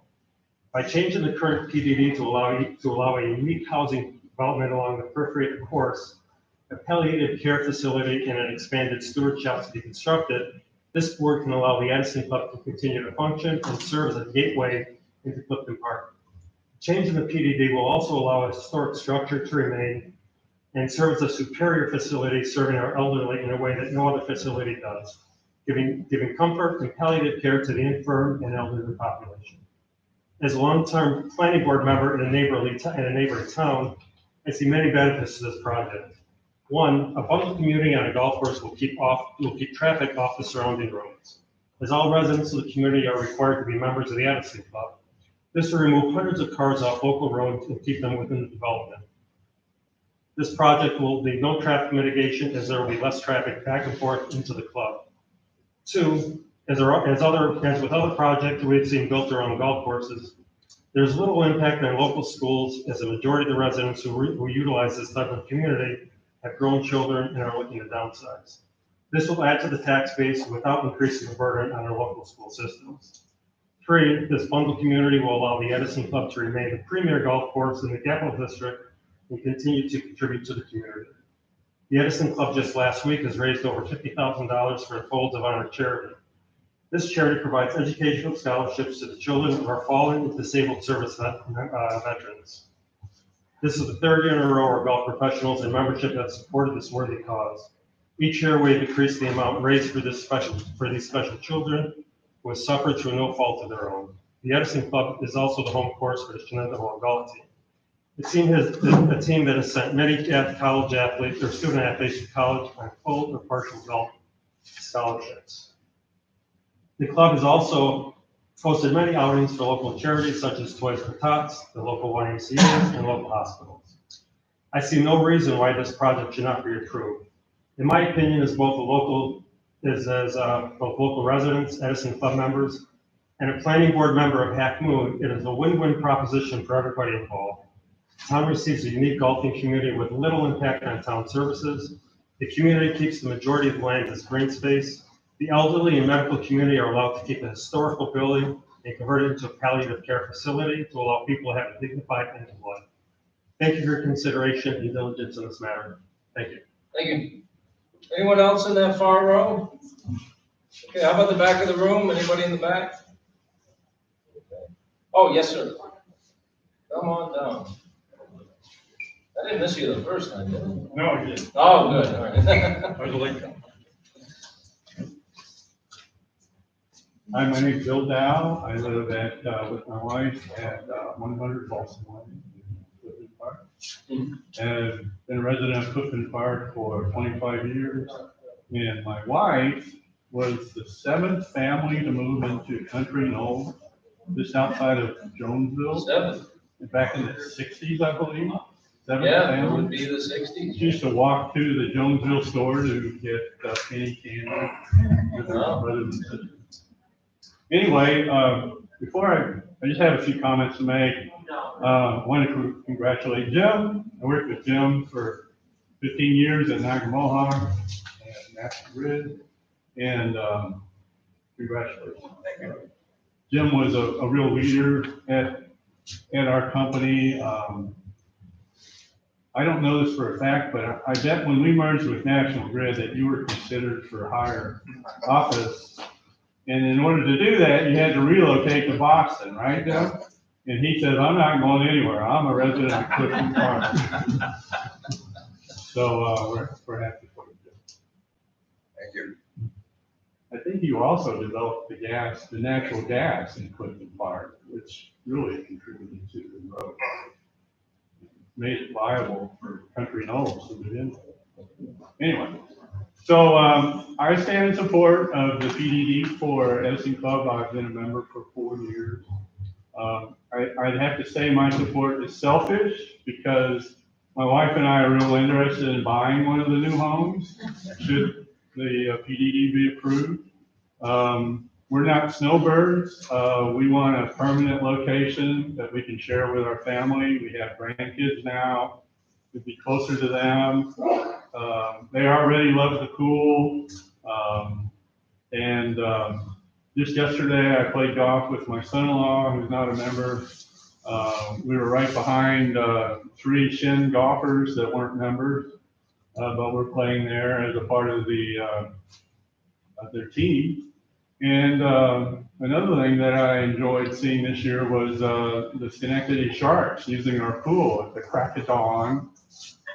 You know, fog coming off the water, and they're in there training like I used to do when I was a kid. And we just love to keep, you know, a part of the community like we already are. And I think some of the stronger aspects of this development are the repurposing of the clubhouse for a senior care health facility. And the second thing is the conservation easement for 163 acres at no cost to the town. So, I mean, that's a big plus there in my view. I know it's different from the rest of the zoning in the town, but it's very isolated, and we don't have any immediate. We have very few immediate neighbors that would be affected by the facilities, and I urge the town to vote in favor. Thank you. It is somewhat a unique project because even though there are 9 holes that the applicant is asking to develop, there would still be an 18-hole course remaining. So there would be a quote-unquote full regulation size golf course remaining. You know, one concern that has been raised past discussions and town board meetings is if the Edison Club, obviously I don't think it's a secret, financially is struggling in some respect. And if they were to go out of business, and no longer be able to manage the golf course or own the property any longer, then you've got 286 acres that suddenly become available for somebody to purchase. And we've seen in the past with properties, and it's axiomatic in the real estate industry, you look for highest and best use. So is a golf course in this day and age the highest and best use for 300 acres in that area off 146? Probably not. Housing for the whole acreage would be the highest and best use. So therefore, it would likely not continue to be a golf course at that point. If the application was approved and 163 acres were permanently preserved, they could never be developed. The odds of it being a golf course, let's say in a post-Edison Club world, are, I would say, very good, because there is no competition from a highest and best use. You can't build houses there at that point. Therefore, you could say that a golf course, which can generate revenue, would be the highest and best use. So it does eliminate that competition down the road if those 163 acres were developed. So I think that's another point that as we analyze all of the possibilities here, and we've heard some great comments regarding all the possibilities here. It's important to keep these things in mind, and certainly I will. I want to also remind everybody that if the application were approved, there would be a full planning board process that would follow. John, can you just tell us briefly what that process would entail, please? So I know that's always a question that we receive. Yes, that process will result in 3 phases. The first phase is conceptual plan review, which, based on PDD legislation, it basically will allow what the parameters of the development are. And the concept plan very much looks similar with our requirements to what's shown up on the screen. But it gives the planning board the opportunity to raise initial thoughts, comments, concerns, and also hear input from the public relative to issues related to site plan, siting, and any additional concerns as we get into engineering and design details to a greater level and perfect plans going forward that we should be aware of. After the concept plan is done, sometimes we'll end up in a revised concept phase, showing slight adjustments to the siting of the infrastructure. From there, once conceptual approvals and agreement, the applicant moves into detailed engineering and design towards a preliminary site plan. Public hearing is not required for site plan. However, the planning board's operations, as long as I've been here, and I think even prior to me, is always welcome public comment, either verbally or in writing. So the public will have an opportunity to look at the detailed engineering plans, provide additional comments for the planning board and applicant's consideration. The applicant's design professionals will really dive into the details in terms of utilities and infrastructure, water, sewer, how the connections are being made, how emergency services concerns are being addressed, and the codes being met with its minimum criteria for design development. And then from there, the project goes to a final approval for the planning board's consideration. But one thing I would like to raise too, is because there's a couple different elements to this project. Each site plan can come in to stand on its own under the PDD legislation, so we may see Stewart's come in as its own site plan application. We may see the senior care facility come in, and that's what I anticipate is its own site plan application. And then the area for the residential development, that would also, because golf is an integral part of the success of the housing, that area would also come in as one application. So that's the way I anticipate it, is at least 3 individual site plan applications being filed at different points in time. Yeah, the legislation associated with the PDD that we're discussing tonight provides a framework moving forward. And if it is approved, at that point, it goes through a much detailed process, not only oversight by the planning board through the phases that John just described, but also working with outside agencies, sister agencies with the town of Clifton Park that also need to approve different phases of the project. So it's a very important point that I want to make sure everybody knows. I also want to let you know there won't be a vote on this tonight, I just want to make that clear in case anybody had that question. The only other thing was, there was discussion, I don't know who this should go to, but there was talk about, at some point, a phased development plan. Is that the proper term? How you doing? Hi, good evening. I'm so glad somebody asked me a question so I can take this off. So thank you. Oh, hey. Andy Brick, I'm the attorney for the Edison Club on this project. I'm a land use attorney with Donald Z's firm down in Albany. We have experience of several thousand dwelling units we've got approved over the last 35 years in the capital region. We also have been involved in two residential development projects adjacent to golf courses, so we do have some background.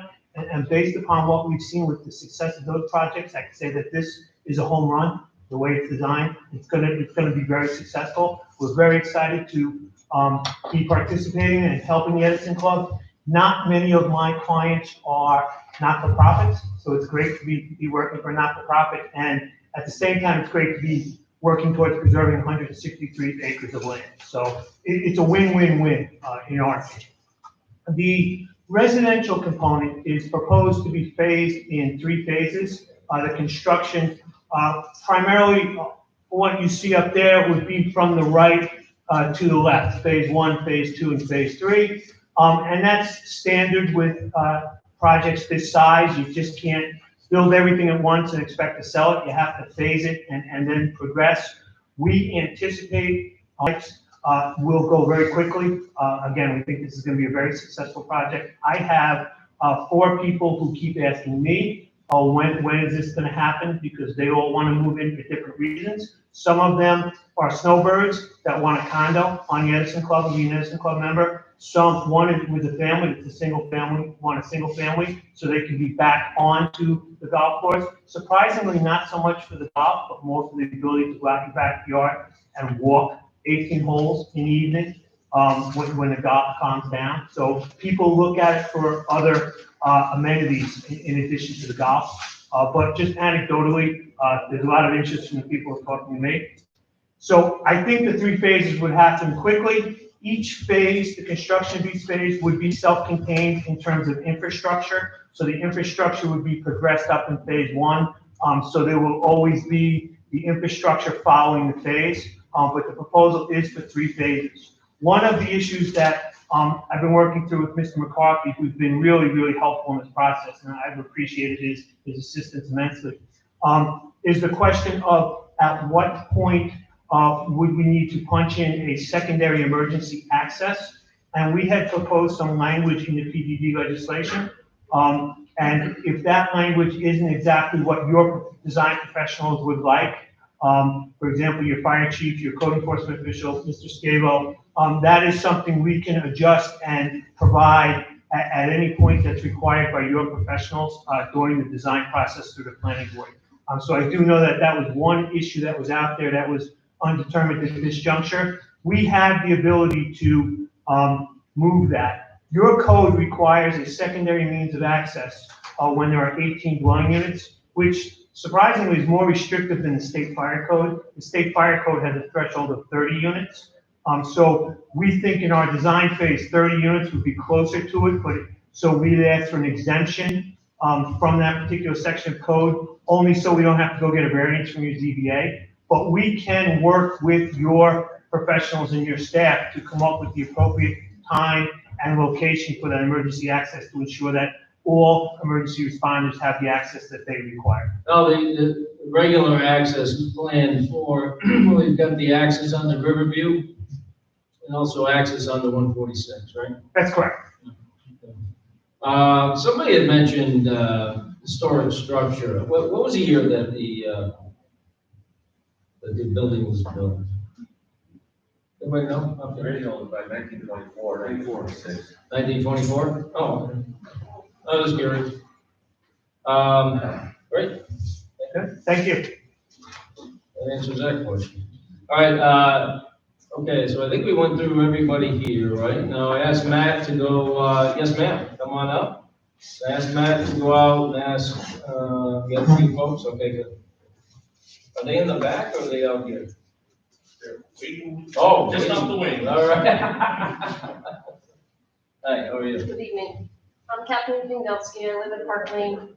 On a good day, I can hit a ball from here to there. But we do You have don't women. try, you don't do that. No. We do have women golfers at the Edison Club. I just wanted to bring that forward.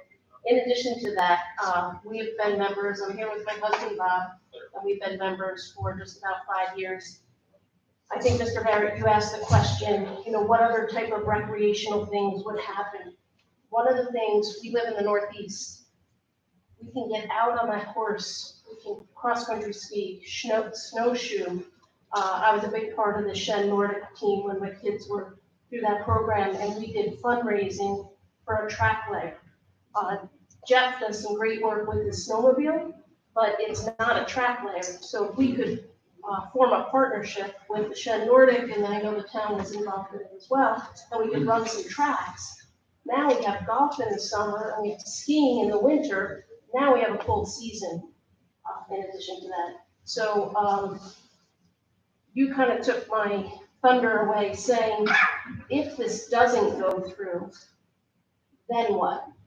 So you alluded to the financial straits situation that the Edison Club is in, and golf clubs in general. It has nothing to do with the Edison Club. So in 2000, we had 500 members. We have roughly 300 now. So it's not sustainable. The model doesn't work. I own 2 small businesses. You have to pivot, you have to change, you have to grow and adjust. If we don't do that, best use, what's gonna happen to that entire 27 holes when we have to turn the door and walk away?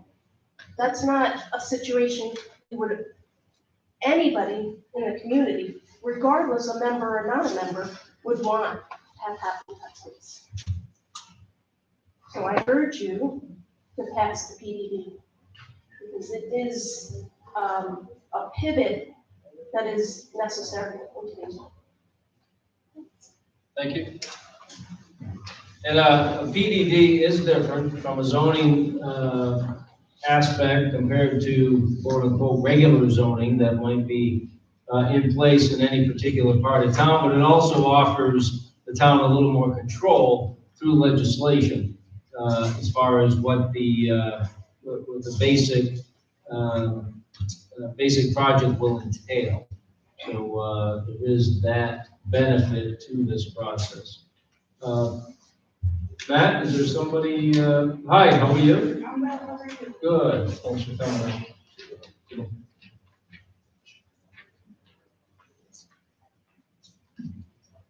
Good evening, Supervisor Hi. Barrett, Town Hall Supervisor speaking. My name is Dr. Laura Ficara. I live at 7 Garnsey Road in Rexford. That's the corner of Garnsey Road and Route 146. I come to you this evening as a historically proud member of the Clifton Park community, currently very concerned. I have on record that I've called the town multiple times over the last 3 years regarding the infrastructure concerns related to traffic going westbound and eastbound on Route 146. I was assured a few years ago that this situation would be resolved once the bridge construction was done. Sure. I'll use my teacher voice.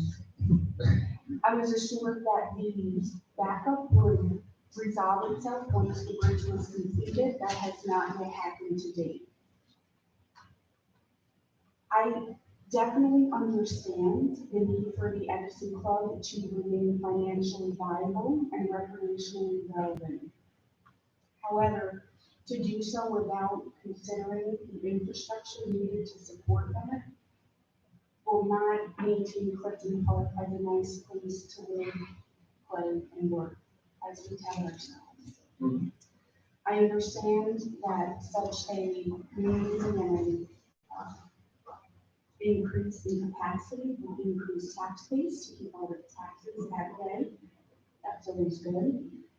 And certainly the Edison Club is a boon to the community in terms of its financial. However, in the past 7 years that I've lived on the corner of Garnsey Road and Route 146, there has been a great deal of residential and commercial buildings. As example, the Brookhaven community, Honey Hollow, Vistas West, and commercially, Sunshine Meadows. There has been no increase in building the capacity of the infrastructure of Route 146 as a state route, the two-lane highway to handle the influx. So a 215 unit dwelling, let's assume 1 to 2 people per dwelling. That's about around 430 possible cars going on 146 and not. And I find myself equidistant between what they're calling the Dunkin' Donuts side of 146 and Knott Road. Without consideration of building the infrastructure, this is going to be detrimental to the community and also to maintain the open spaces and the freedom and the quality of life that we're used to here in Clifton Park. I will also mention that 3 years ago, I myself was in a car accident on 146 because of the backup in traffic going westbound, where I sustained multiple injuries. And again, this is related to the concerns I've been bringing to the town's attention for the past 3 years. I also have concerns related to infrastructure, not only road-wise, but also can, for example, a small fire department such as Rexford, can they handle that increase in demand? What is going to be the demand on the water supply, the electricity grid? Just not sure those things have been taken into consideration. So my question to you all would be, what is going to be done to address the infrastructure? Not so much the aesthetics. I can tell you all put a lot of time, effort, and energy into assessing that things won't look different around the Edison Club, but logistically, what will be different about the club? How will that be looked at? Thank you for your time and consideration. Thank you. Yeah, and as we just described, there's a lengthy and detailed planning board process that would begin if this application is approved. Certainly, the two roundabouts that have been constructed, one in association with the new bridge in Rexford, and the one at 146, 146A is enabled 146 itself to handle capacity in a much more improved manner than before those two important pieces of road infrastructure were constructed. I don't think there's any doubt that in both areas of town, traffic flow is much improved, and capacity is certainly able to be better handled. Now, as far as backups on Route 146 West, so you're saying where are these backups occurring? So again, I'm on the corner of Garnsey Road and Route 146. Right. So especially pre-COVID situations, making a left-hand turn to go eastbound in the morning was so precarious. If someone coming westbound let us through, we couldn't see who was coming eastbound. And so if we have entrances for the proposed Edison Club expansion that's on the Dunkin' Donuts side of 146 and not road, that again jams up that area right there that is precarious to begin with. Again, that'll be looked at through the planning board process if it is approved. They look at egress, ingress for all the projects as well as, traffic patterns and movements. Anything you want to add there? Yeah, I would like to add, getting to your point, when the Rexford Bridge project was done, it originally, I'd say 10 years prior to the Rexford Bridge construction, when it was in the planning and design phase, it also included the intersection of Glen Ridge Road and 146. And I think the state has recognized that there's a higher level of accidents with the free swinging right-hand turns, if you will, because you have folks that don't see traffic, but they don't realize the person in front of them is stopped. So there's a lot of rear-end collisions. When the Rexford Bridge project was done, that intersection was taken out because of monetary constraints. But I believe DOT had to submit a 10 to 15-year plan on how they were going to address the corridor as a whole. So one of the things through a planning board process that we would look to do is reach out and coordinate with DOT as a stakeholder to find out what their intentions are at that intersection. Because I agree with you, that left maneuver is problematic. And what you see further down the corridor where you do have potential sight distance issues is that center lane where you can use to a two-stage maneuver of turning out into a lane and then merging in with the other lane if you don't see it. I believe there's enough right-of-way in 146 to at least consider that. But these are the type of discussions and conversations, at least with DOT, to understand what the corridor intentions are, which I know they had to document to the Federal Highway Administration. But then look at what their timeline is, and then look at specifically for the projects and what's going on there now with the data and what the potential levels of service would be with additional traffic commutes to see what type of mitigative measures we could assign, so. Thank you, yes, even considering turning lanes would be very much appreciated if that's possible. I understand 146 is not a town road, but again, in order for the town to benefit from its build up, we have to make sure that there's infrastructure to make sure that it's sustainable and keeps our community viable. Absolutely. Thank you very much. Thank you.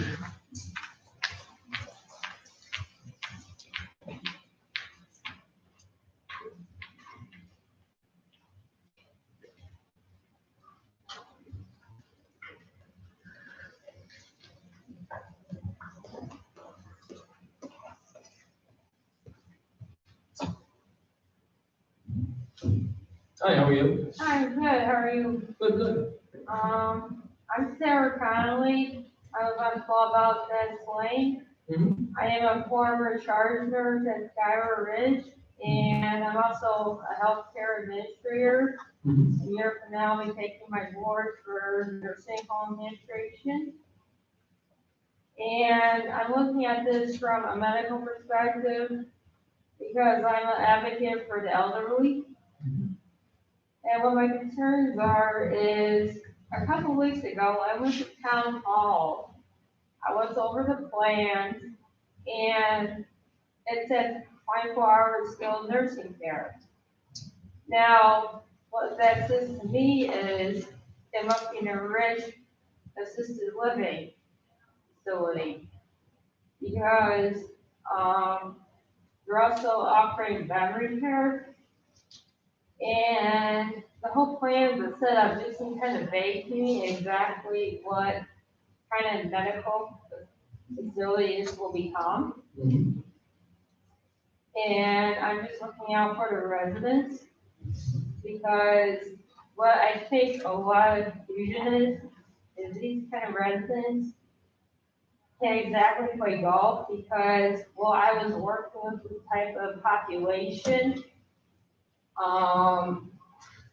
They need 24-hour care, intensive care that I had to get them. And I worked the overnight shift, and it still was very busy.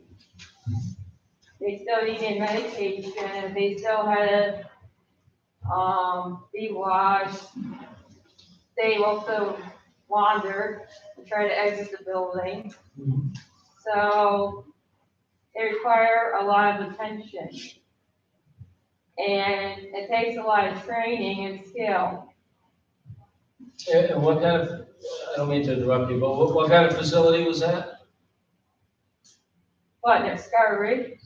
Oh, Skylar Ridge. Okay, this is when you were at Skylar Ridge. Okay. Yeah, I'm a former Scar Ridge nurse. Oh, I didn't make that connection against the job you were talking about. Okay. Yeah, I'm just a little confused as far as how would this fit at a golf course after taking 24-hour care, skilled nursing care. That would, to me, would fall under, enriched nursing home, not group housing. Okay.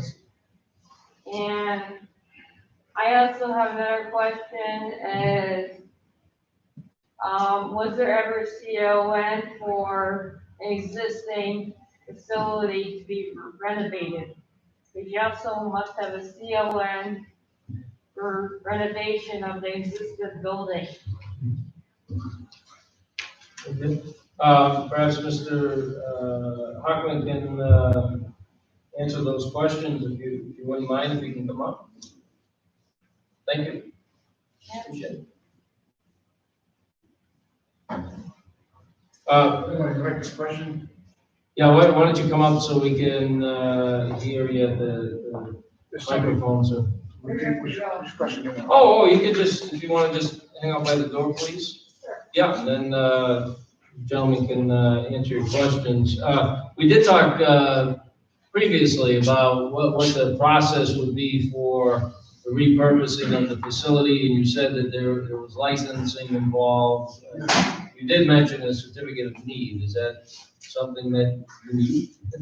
Certificate of need is utilized, as I said earlier, at hospitals, for hospitals. You have to request a certificate of need from the state, and also for nursing homes. But you don't use a certificate of need in assisted living, memory care, daycare. Okay, so did you hear that? Okay, so you said a certificate of need is needed for nursing homes and hospitals, but not for memory care and assisted living. Is that correct? That's correct. Okay. It must be, yes, it has to be for an assisted living. You need a CON still. Okay. You can go on the DOH site and it'll tell you. Okay. Well, if they need one, then obviously they need one. They need to get one. Yeah. Yes, and of course you to access one, you have to go to New York State DOH's website. Mhm. And you have to be a healthcare professional license number in order to access the e-form. Okay. And I am on that system. And you can look at all the facilities on there. However, like I said, you must be a medical professional to access that information. Right. Okay. Well, how many facilities do you have? How long have you been doing this? Right now, we're operating 4 facilities. 2 are in the Rexford town. One is, I don't operate facilities. Oh. It's not my forte. But there are 2 in Rexford. There's one in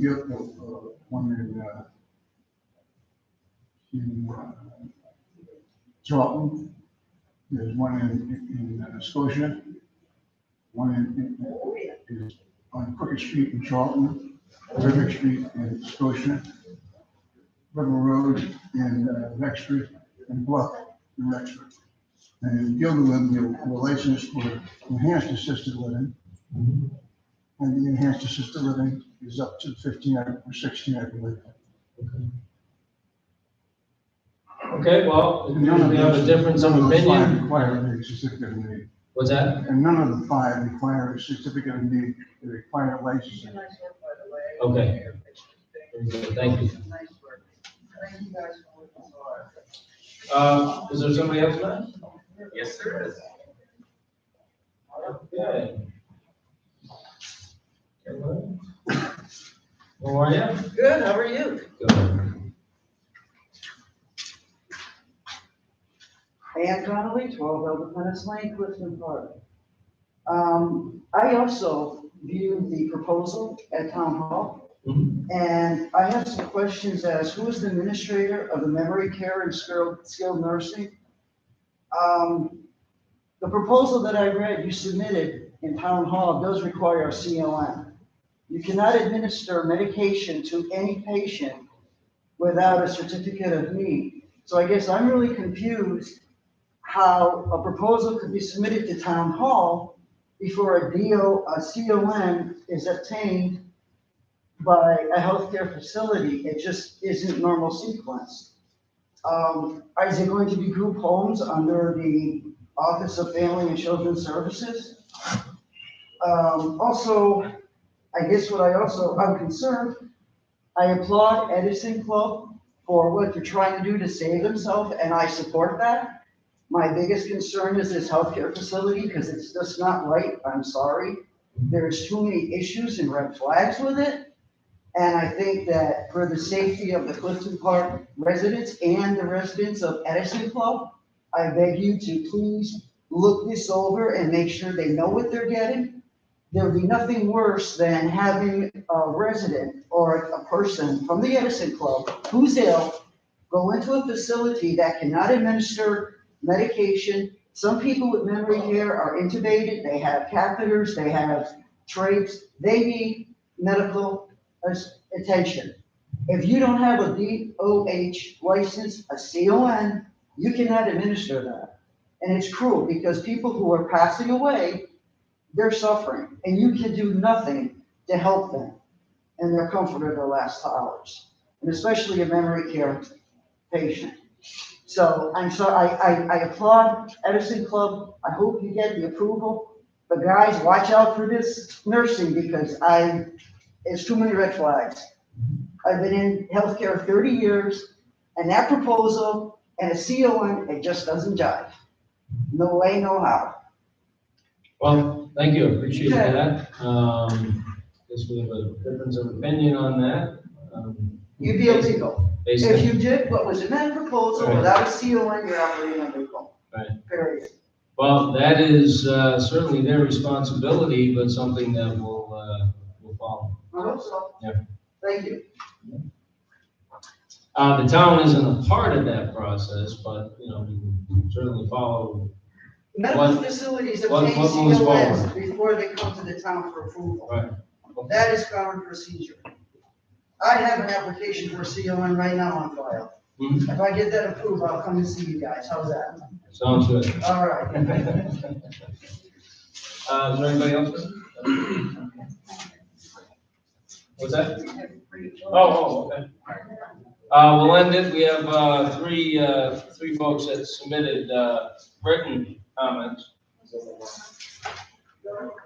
There's one more, Judge. Oh, come on in.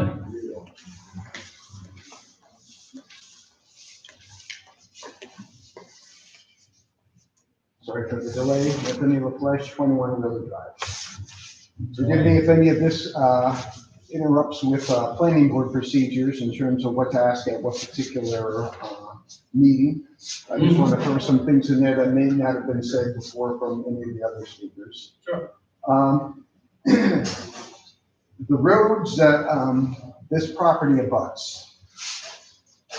I'd like to see easements in this PDD allowed for the roads on Riverview Road, Route 146, and Knott Road, in which the property directly abuts, for the potential for future road improvements, which includes lanes, shoulders, bike paths, sidewalks, or any combination thereof, either now, as part of the deal to have the development built, or in the future if some governmental entity should make any of those. And specifically, the most important one being 146, because that's a state road, and that's where most of the traffic is going to go. I really want to see the potential for any road improvement not be disrupted by anything that happens with this project. It's so important that we have the ability to improve our roads happen with minimal disruption, minimal cost to DOT, to the town, and I think to the town again on Riverview. I don't think there's any county roads. Also, specifically with 146, you know, that section between Riverview Road and Blue Barns and Glenridge. It's a growing commercial area, and should any projects come there in the future as the decades go by, I would like to see the potential for any road improvements, including widening of the lanes or even more lanes, not be encumbered by this project. And also, if housing is to go along the edge of 146, to not to have the housing be disrupted by any road improvements. So both sides benefit, okay? That's very, very important. And this is such a big part of 146, particularly when we're considering having a path go from the center of town all the way to the Hudson Mohawk Bike Trail. We already have the last leg of it from Riverview Road south, but that long section between Riverview Road to just west of 146A and Vicious Ferry, that's a long stretch of several miles. And as projects develop, whether they be commercial, farms, residential, solar, whatever they may be, I don't want to have anything happen on any of that stretch that would disrupt a potential path or any road improvements from occurring. And this is a big part of that project, so I hope you take that into account, okay? As far as the golf course itself, hopefully the Edison Club will remain for many, many years, decades, even centuries. But if it should falter or sell out or go bankrupt or whatever in the future, hope it doesn't happen, I always want to keep the potential for a golf course, not just open space, but a golf course. Now, I know golf can come or go as time goes on, but as you said, it's the best single use of that property. It's there, it exists. What the town did with Barney Road, where we took over Van Patten's golf course from 1966 to just several years ago, I think everyone can say that was a great job. And it's run very well, and the residents have a golf course rather than more homes. And I'd like to see the same thing happen here. No chance, I know within the current proposal, it'd be kept as open space should anything falter in the future, but specifically a golf course. So I hope that is taken into consideration. I did read one part where it said these would be private roads. I'm opposed to that. I think any roads built for the residents should be public roads. For the clear reason that when basic maintenance is needed in the future, having an economy of scale of 15,000 homeowners and businesses support road reconstruction, pothole improvements, and all the rest is far more lucrative for the residents than to have just 215 people make any improvements. The economy of scale does not work out. Sooner or later, those roads will need to be repaired and replaced, curbing, whatever. I'd much rather have 38,000 town residents help them out than just a couple hundred residents do that. It will be much to their disadvantage when that time comes in the future. Park West. Anthony, less than 30 seconds. Okay, I'll just quickly say Park West proposed that last year for private roads. Recently, they came up with a proposal to keep them public. And I think that's probably one of the reasons there, amongst others. So I hope you take all that into consideration. And all my future comments will be a future planning board meeting. So thank you very much for that opportunity. Oh, sure. Okay, thank you. Thank you. Oh, and one other thing, Jim, thanks for the memories at all the trails meetings. Were a big help to us, and I appreciate it. We want to share. Well, okay, take care. Thank you. Yeah, one thing, Anthony, I had said that under the current circumstances where there is no conservation easement in place on any of the property, that competition for highest and best use would go to housing over a golf course under today's environment conditions and in a post-Edison Club world, if that were to happen. And if the conservation easement is in place on 163 acres, which is more than half of the total acreage currently encompassing the golf course and operations, then that eliminates the competition for highest and best use. When housing no longer becomes an option on 286 acres, then the odds of it remaining a golf course, again, in a post-Edison Club world, if that were to happen, the chances are much better. So that was the point that I made. It's all about competition for highest and best use. And certainly in the town of Clifton Park, in this situation, golf versus housing, I think it's clear, especially the way real estate values have continued to escalate, even this year, through 2020, that the highest and best use would be housing. So the conservation easement would eliminate that competition. All right, we've got some written comments? Good. I do. I have one from Aqueduct Animal Hospital. So thank you for approving our new location here on Riverview Road. I'm very happy in our new location in Rexford. I received a notice about the new housing across the street from the animal hospital at the Edison Club, and I see that the location of new houses will be built across from our location. During our planning board meetings, the representatives from the Edison Club did not object to us moving in, despite the history of issues with noise from the previous location. The noise issues didn't arise at our previous location until houses were built around it. We always attempted to be good neighbors in this unit, but it was unreasonable neighbors that brought us to Rexford. Similarly, I am concerned here that unreasonable neighbors may start complaining about our animal hospital.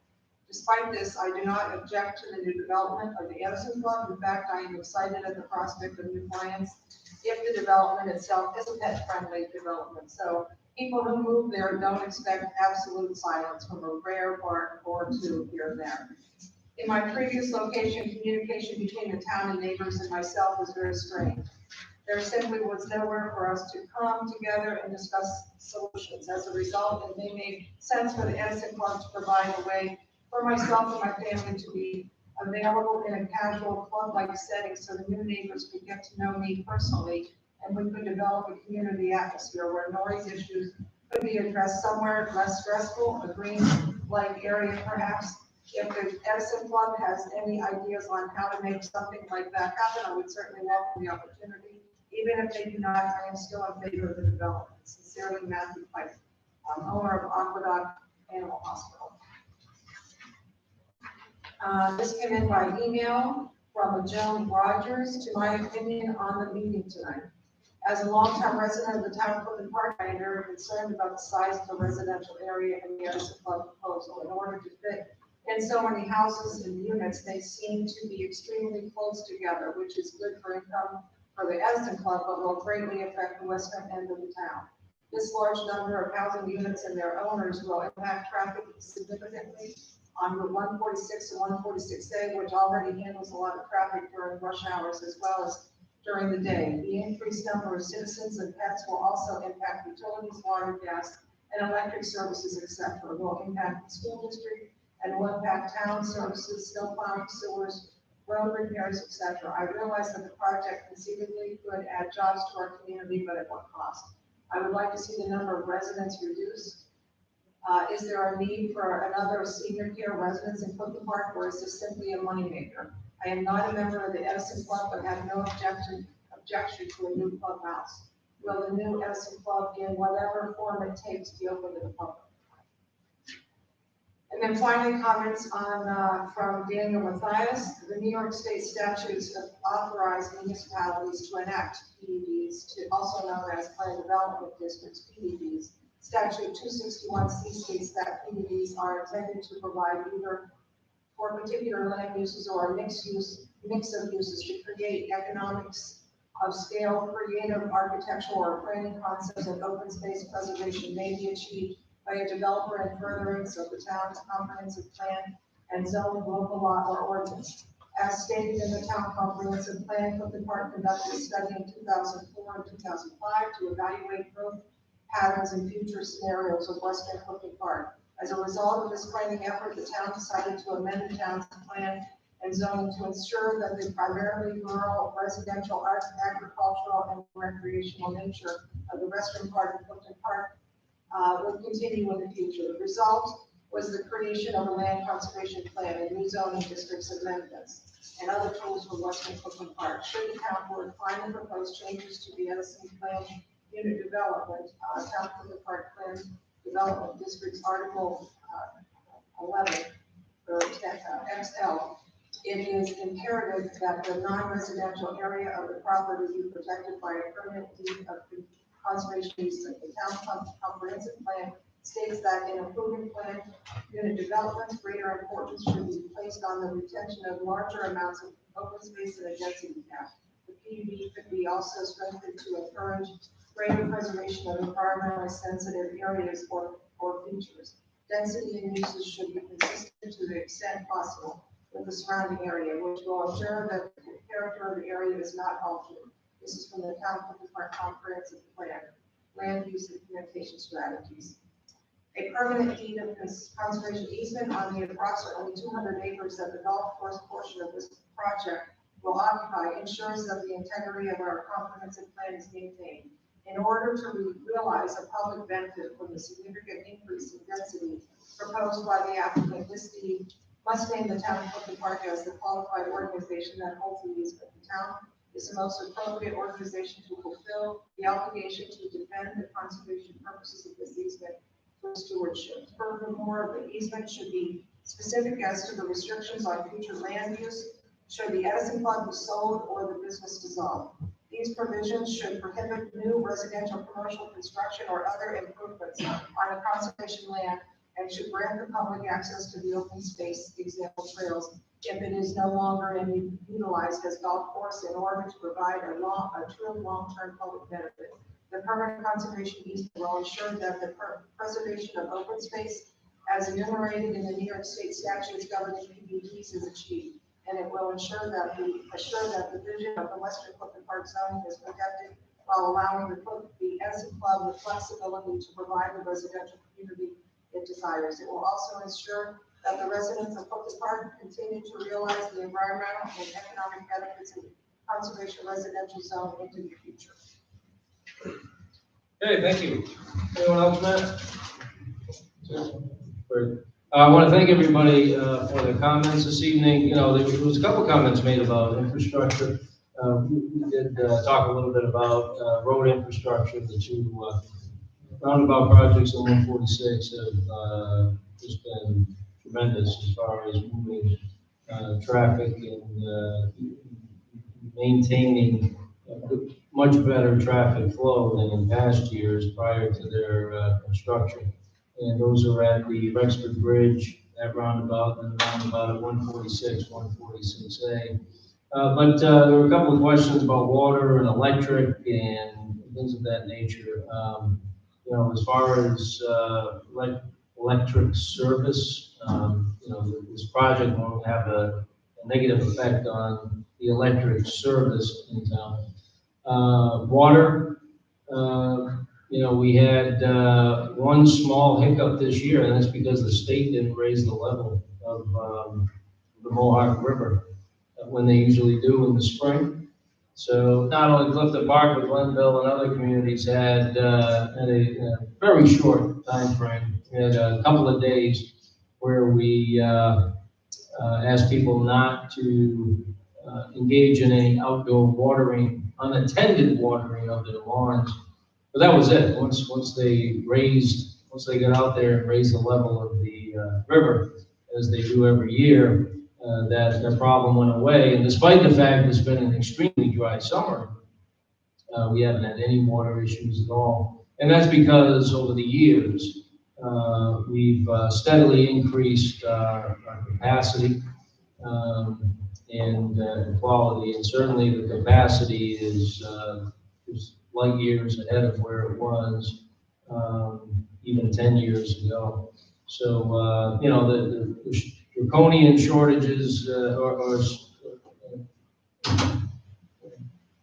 processes that were put into place years ago, back in the 90s and very early 2000s to conserve water, we haven't had to do that in a very long time. And as far as the current state of our population, which according to census estimates has actually dropped over the last several years, our population has decreased. Somebody mentioned Shen classes. The largest class at Shen was in 1976. That was the largest Shen class in the school's history. So, when considering some of these elements of the current situation in the town, and then looking past into the history and where we've been and where we've come in all these areas, as far as this project having a negative effect on the water supply, electrical grid, everything else that was mentioned, that won't be the case. Is 146 busy, especially during peak times? Yes, yes it is. But again, those two large improvements were very important to make sure that we can move traffic more easily. And that's inter-county traffic, obviously, that we experience along 146. So anyway, I just wanted to make that point because there were a couple of questions tonight to that exact issue. So I think I've covered everything that I wanted to cover and ask the questions. John, anything that you want to add, or Tom at this point? Any questions from the board at this point? Okay. If there are no further speakers at this point, we'll close the public hearing. I do want to thank everybody that's come out to speak tonight and provide very insightful and important opinions, ideas as the town board further discusses and contemplates the future of the application that's before us. Obviously, this idea has been before us for some time now. I can't remember the first meeting that representatives from the Edison Club came to. I don't remember what that date was or what year it was. It was a few years ago now. Yeah. So the idea has been out there for a few years, and I guess the process has brought us to this point of the public hearing and the consideration of the application that's before us. If it is approved, it goes to the planning board. It goes through the comprehensive process that we detailed earlier. If it is not approved, then the PDD that is in place remains in place. And it is not repealed or replaced through a process that would involve an approval by the town board. Okay. So with that, we'll close the public hearing, and I want to thank the staff for setting all this up tonight. I don't want to forget that either, all these taped cords and everything going on here. Thank you. Good job. All right, we do have several resolutions remaining on the agenda this evening. So, Teresa, we've completed the first and third, right? So let's start at number 2 and go from there. A resolution recognizing the first responders as part of the dedication to health, safety, and well-being of the residents of Clifton Park and recognizing October 20th, 2020 as National First Responders Day. Whereas National Night Out brings together the local community and first responders to promote positive interaction between those who provide the day-to-day emergency services in our community and the residents who benefit from their presence.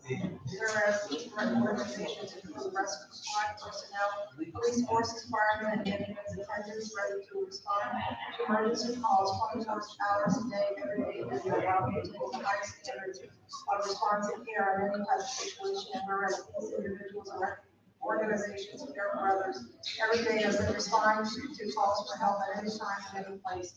And whereas this year they have been placed on alert for the COVID-19 crisis, planning, adapting, and responding to take care of the residents of Clifton Park and the greater community. And whereas first responders and organizations still respond to the everyday emergencies that occur in our community while rallying to support those affected by COVID-19. Now, therefore, be it resolved that the residents and first responders are invited October 3rd, 2020 at the Clifton Common for the National Night Out. And be it further resolved that the Clifton Park Town Board hereby recognizes October 28, 2020 to be National First Responders Day, and be it further resolved that the Clifton Park Town Board hereby recognizes and thanks first responders and their contributions in keeping Clifton Park a great place to live, work, and play. A resolution authorizing Larry White to serve alcoholic beverages at a gathering to be held at the Clifton Park Senior Community Center on October 3rd, 2020, whereas Larry White, 5B Harwich Manor, Balsam Lake is hosting a gathering on October 3rd, 2020, from 2 to 6 p.m.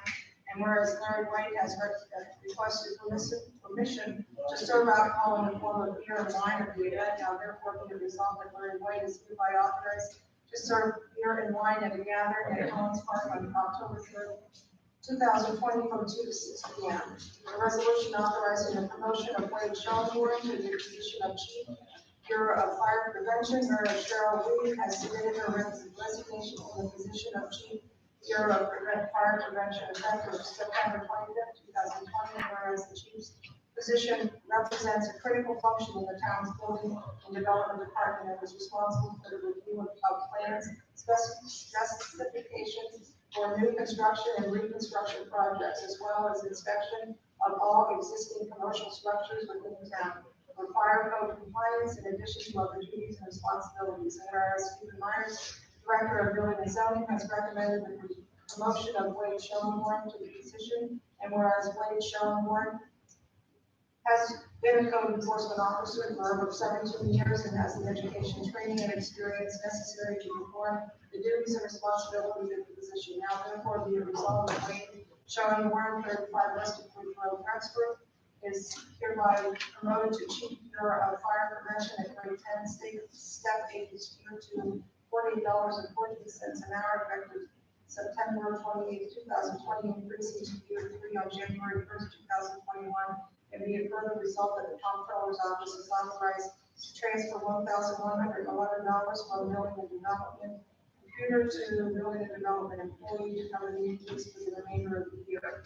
And be it further resolved that Wade Schoenborn is hereby authorized to approve purchases per the procurement policy, and Cheryl Reed is removed as an authorized purchaser. A resolution authorizing the establishment of a youth advisory council. Whereas town board wishes to establish a committee, and whereas Supervisor Barrett recommends the establishment of a youth advisory council, which will focus on community service projects and provide positive leadership opportunities for youth within the town, and provide educational opportunities allowing volunteers of all ages to interact with their government at the local level. And whereas Supervisor Barrett will serve as governmental liaison to the youth advisory committee or council, now therefore be it resolved that the town board establishes the Clifton Park Youth Advisory Council membership to be appointed by the board at a subsequent meeting. A resolution authorizing the purchase of a Robinar 134A recovery, recharge, and recycling system for the highway department. Whereas Dan Bull, highway superintendent, requested authorization to purchase a refrigerant handling system to enable the proper maintenance of town-owned vehicles. And whereas Schenectady Truck and Auto, aka NAPA, 67 Queensbridge Road Station, provided the lowest responsive quote for the equipment for the attached quote at a cost not to exceed $3,669. And whereas Dan Bull has recommended the equipment be purchased from NAPA, now therefore be it resolved that the town board hereby authorizes the highway superintendent to purchase a Robinar R134A refrigerant, recovery, recycling, and recharging machine for the Schenectady Truck and Auto, Scotia, New York, in a total amount not to exceed $3,699 from highway garage equipment. To be further resolved that the comptroller is authorized to transfer $2,300 from highway garage utilities to the highway garage equipment. Resolution authorizing declaration of surplus equipment by the town board and authorizing the highway department to sell the surplus equipment at public auction. Whereas the full highway superintendent has identified a 1996 International 4700 truck unit number 57 as surplus property, and whereas based on the recommendation of Mr. Gould, the town board declares the truck as surplus. Now therefore be it resolved that the town board authorizes the highway department to sell the surplus equipment as is through an upcoming online public auction. A resolution awarding the contract to resurface the tennis courts at Bernini Drive Park in the Rossville Park District to M. Sullivan Construction of Albany, New York, whereas the town board as commissioners of the Rossville Park District wish to authorize improvements to the tennis courts at Bernini Drive, and whereas environmental design partnerships prepared bid documents and solicited sealed bids for the project consistent with section 103 of the general municipal law, and whereas M. Sullivan Construction 13 Trevose Street, Albany, submitted the lowest bid to replace the portion of amount not to exceed $157,500, and whereas EDP recommends accepting the bid of M. Sullivan Construction as low bidder and recommends awarding the contract to M. Sullivan per the bid. Now therefore be it resolved that the supervisor is authorized to sign the contract documents for replacing the courts at the Bernini Park not to exceed $157,500 to be paid from the Glassboro Park District equipment, and be it further resolved that the comptroller is authorized to transfer $157,500 assigned balance fund to the Glassboro Park District equipment. Resolution, approving a memorandum of understanding to the town of Half Moon, with the town of Half Moon for the administration, operation, and maintenance of the combined sewer system abandoned to the towns by the Crescent Waste Treatment Corporation, whereas by letter dated April 20th, 2020, the Crescent Waste Treatment Corporation notified the town of its intention to abandon its privately held sanitary sewer system to the town pursuant to section 119 of the State Transportation Corporation line, whereas by resolution 120 of 2020, the town established Clifton Park Sewer District number 2 to administer, maintain, and operate the system of Clifton Park. And whereas while the large majority of homes and users of the system are within Clifton Park, there are currently approximately 72 users of the system in the town of Half Moon. And whereas the town board wishes to enter into an agreement with the town of Half Moon whereby the personnel, resources, and expertise of the Clifton Parks collection system will operate and maintain the system as a unified system across both towns, and to provide for the expenses, financing, and repairing the system for the mutual benefit of all users of the system. Now therefore be it resolved that the supervisor is authorized to execute the attached memorandum of understanding with the town of Half Moon for the unified operation, maintenance, and financing of the sewer system as abandoned to both the towns of Half Moon and Clifton Park. Okay. Very good. If you can read the headings, Teresa. Resolution number 152 of 2020, a resolution recognizing the first responders in Clifton Park for the dedication to the health, safety, and well-being of the residents of Clifton Park, and recognizing October 28, 2020 as National First Responders Day. I'll move that we approve the resolution with a second by the board. Teresa? Councilman Whalen? Yes. Councilwoman Standard? Yes. Councilman Romano? Yes. Councilwoman Wallowitz? Yes. Supervisor Barrett? Yes. Resolution number 154, 2020, a resolution authorizing Larry White to serve alcoholic beverages at a gathering to be held at the Clifton Park Senior Community Center on October 3rd, 2020. So moved. Second. Moved by Mr. Standard, second by Mr. Whalen. Discussion. Councilman Whalen? Yes. Councilwoman Standard? Yes. Councilman Romano? Yes. Councilwoman Wallowitz? Yes. Supervisor Barrett? Yes. Resolution number 155 of 2020, a resolution authorizing the promotion of Wade Schoenborn to the position of Chief Bureau of Fire Prevention. Second. By Mrs. Standard, second by Ms. Wallowitz. Steve? Come up here and tell us a little bit about Wade and this very important position. We want to wish Cheryl Reed all the best in her future. She has decided to retire from the town of Clifton Park after 30-plus years of service in the fire prevention area. So we thank her for all of her hard work on behalf of the residents of Clifton Park. And tell us a little bit about Wade. Wade's been with the town, I think, almost 26 years, 17 of them with code enforcement. And he started as a residential inspector, changed over to fire prevention, and Anita Rose, and he's been doing it ever since. He worked his way up to become sheriff backup in a lot of cases, and he's taken on some of the projects already on his own. And I think he'll do well, because I think he's has a background, has an interest in, knows what's involved in the job. you know, if he's someone like me, especially at the beginning, but I mean, I think he'll do well because he knows all the ins and outs of what's been going on and should be a pretty smooth transition. Yeah, he definitely has the experience, the knowledge and expertise, and has done a lot of the work involved with the Fire Prevention Bureau already for a number of years, so, I think you're right, he is ready. Are you ready, Wayne? I am ready. It sounds like he's ready, Steve. There you go. Is there anything else you want to say about David? Anything that, as his promotion hangs in the balance? Is there anything? Well, I know he's dying to start, but we've already got him buried. You got him buried with work? Oh, absolutely. Does he know that? Oh, yeah. All right, any questions for Steve? Okay, thank you. There's no doubt, you know, when Wade expressed interest and through our internal posting, we checked with the county. Certainly it's a promotional transfer that's what Wade would be eligible for regarding this position, again, based on his knowledge, experience, training, and expertise. And that's what's before us tonight. So very important position in the town, obviously, fire prevention. And I know there's a lot of inspections to catch up on. That's what you're talking about, right, Steve? That's not one of the things, yeah, but unfortunately, a lot of them, people don't want to come around. So. Well, can't imagine they don't want to see you, Steve. Or Well, anybody else. Councilman Whalen? Yes. Councilwoman Standard? Yes. Councilman Romano? Yes. Councilwoman Malowin? Yes. Supervisor Barrett? Yes.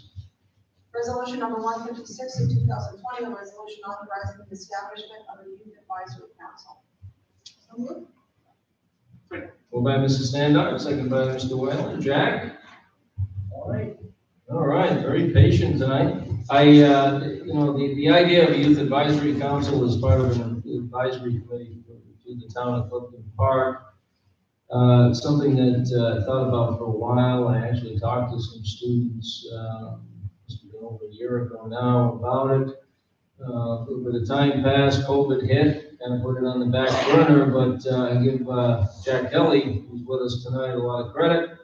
He had spoken to one of the students I spoke to about the program prior, and stopped by the office, came forward and said, gee, I heard about this idea and really like to be a part of it and help the town create it. So I appreciate you taking that proactive step and leading us here tonight. And I guess my basic question for you would be, why do you think it's needed and why would you want to be a part of it? Well, you know, thank you, Supervisor Barrett, members of the town board. Again, to introduce myself, my name is Jack Kelly. To elaborate on what we're discussing today, you know, town advisory board, youth advisory council, is something that we see in towns, you know, across the United States. The importance of it is the rise of youth leadership and, you know, advocacy, especially in such a tumultuous time where we see, you know, our leadership hanging in the balance, where like simple like TikToks can cause actual like ruckus to happen within the American governmental system. It's important to have the youth of our country have an actual understanding of their governments, especially on the local level, in order to be prepared for the next generation. Now, we already see a lot of governmental involvement of young people in the Clifton Park community, most notably through Councilwoman Standard's Youth Court program. Now, this has been a fantastic program. It's led to a lot of change and a lot of advocacy work on behalf of the students of Clifton Park. However, this only elaborates and lets us see the judiciary side of the town governmental process.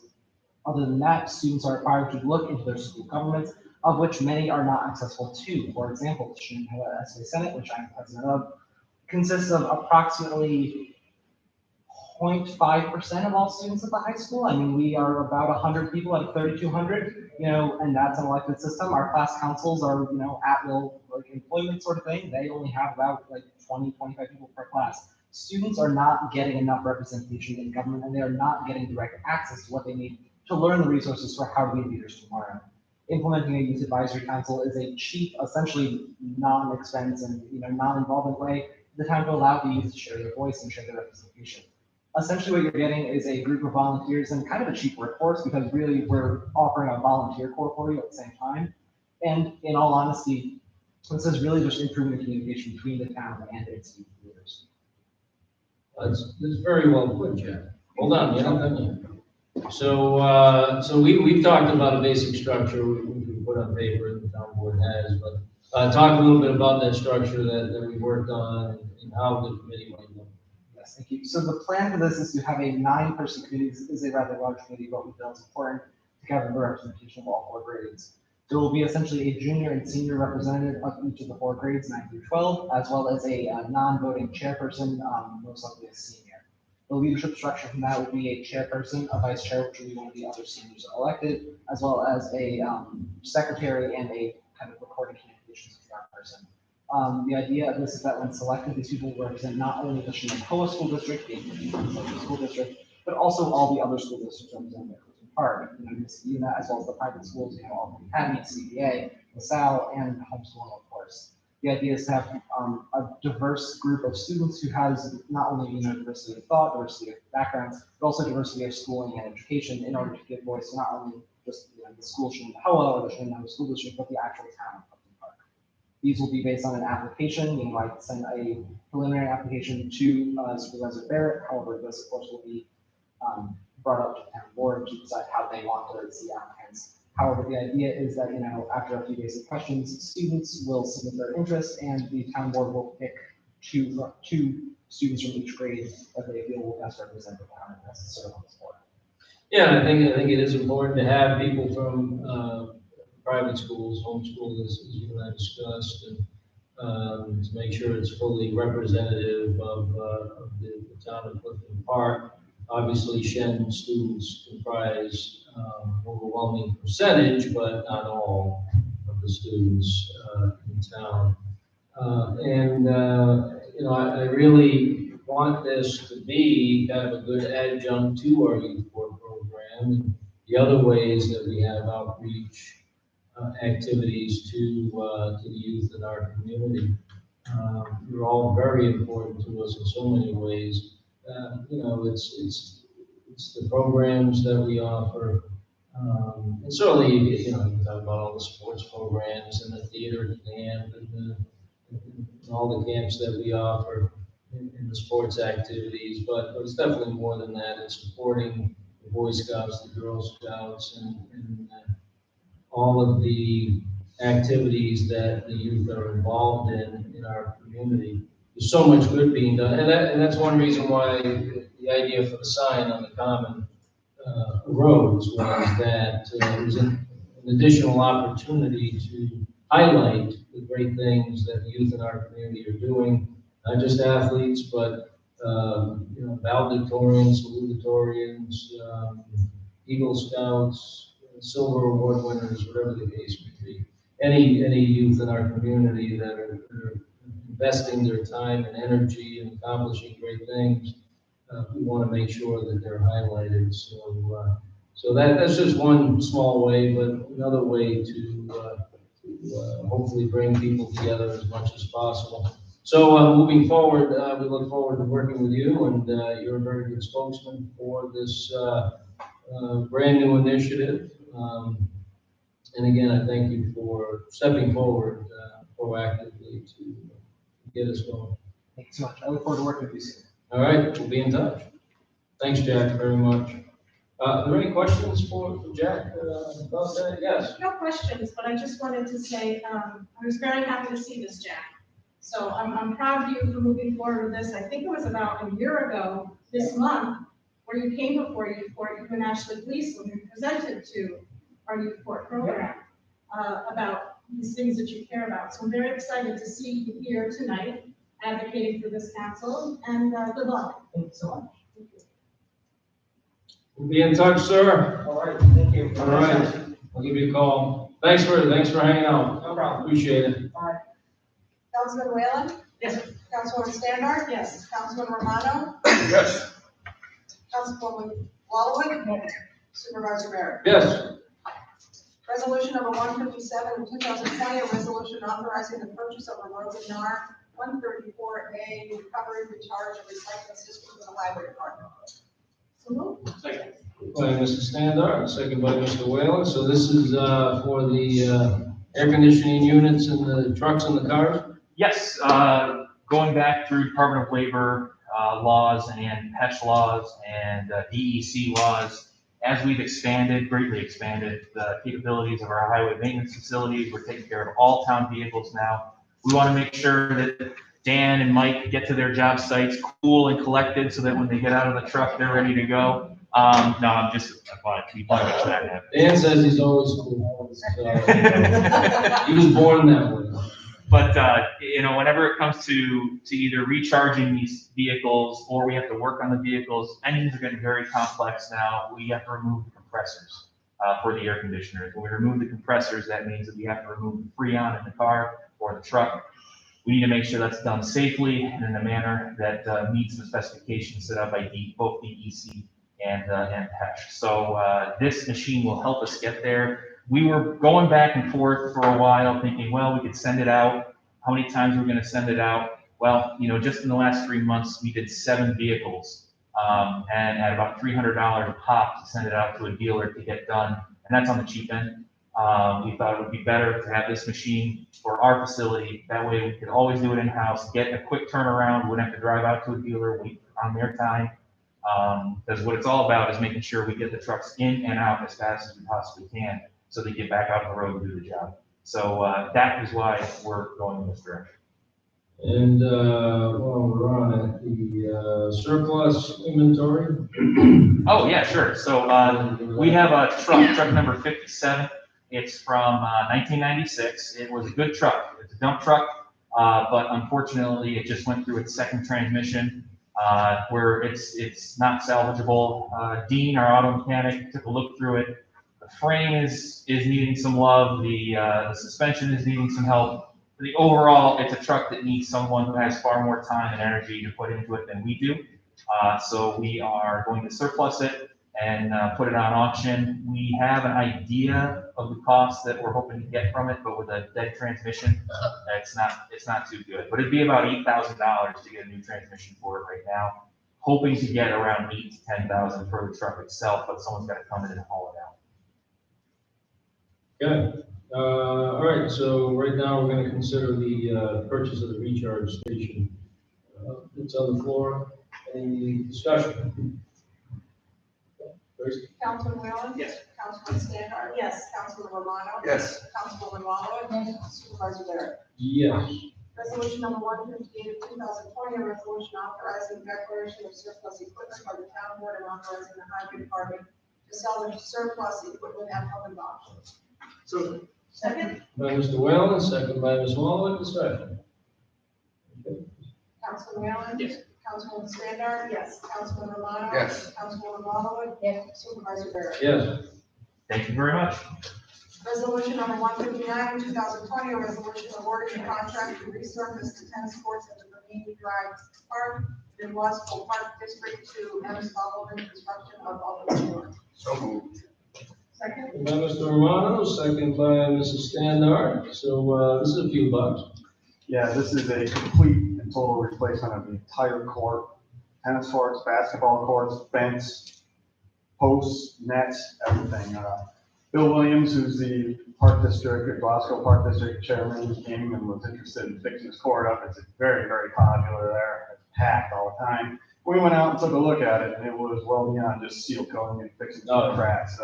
There's some big catch basins in the middle of the court that was sunk way down. The basketball hoops heaved up about 8 inches, and it was time to completely redo it. So we brought EDP in. They did all the design work and planning, and they put it out to bid. Like the resolution says, and we got the sealed bid back.